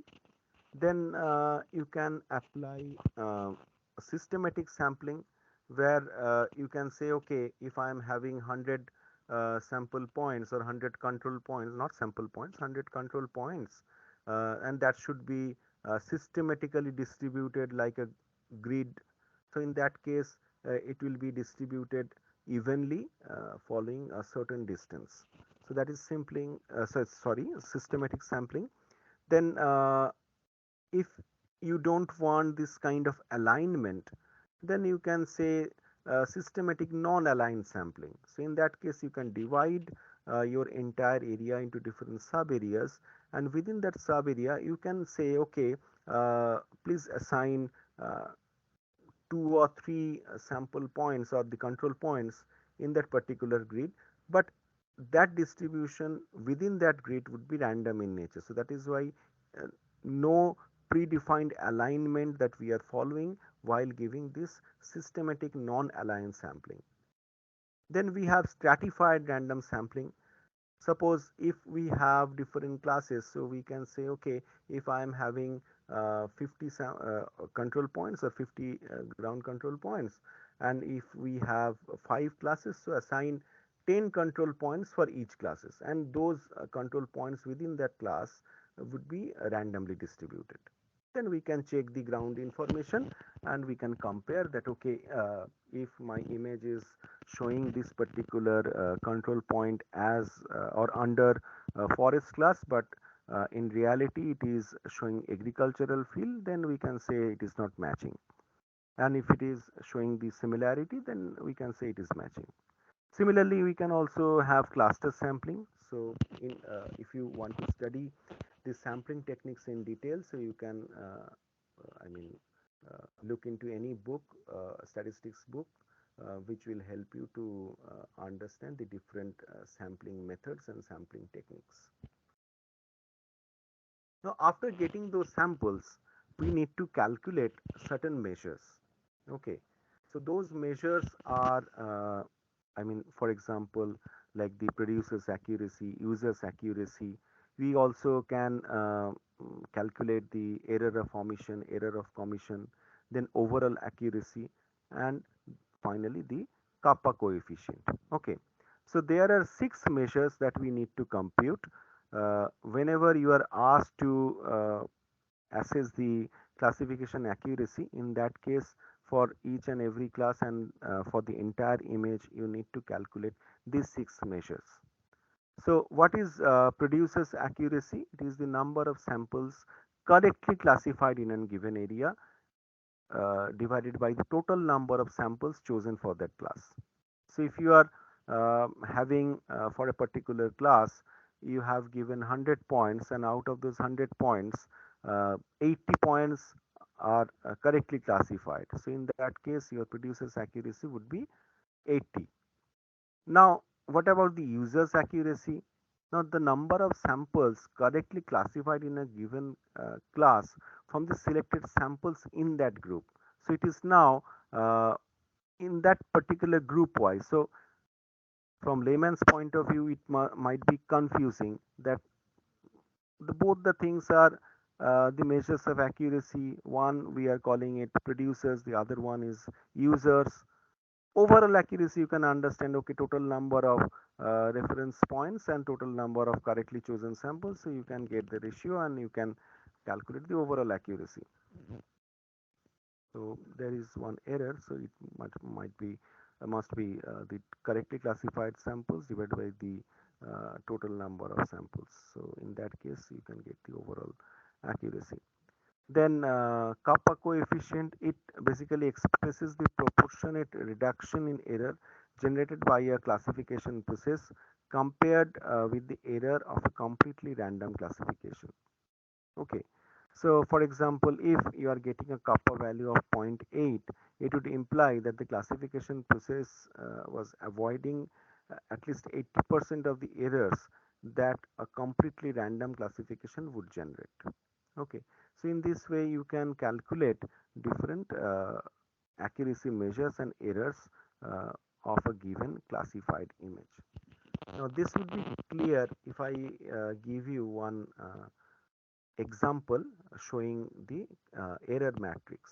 So this is one example of error matrix. Why we call error matrix? Because it calculates the accuracy as well as the errors. And in this particular case, you can calculate the errors as well, and that is why we call it as error matrix or confusion matrix or contingency matrix.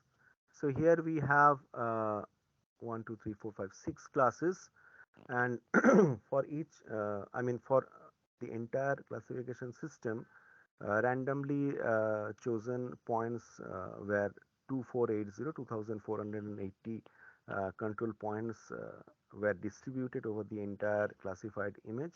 And out of that, for example, if you are using this water class, so a kind of matrix that we are generating, so this water class gives you 226 correctly classified pixels, then some 3 pixels are classified as forest, 2 urban, 2 corn, 2 1 hay, so 1 corn, 1 hay. So in this way the distribution patterns are basically shown. Now using this we can get row total and column total. So when we are using this uh, column uh, concepts, then we are basically calculating the producer's accuracy. So suppose we have 226 correctly classified pixels out of 233 pixels. So the producer's accuracy for water class is 97. Okay, and for sand class it is of 66.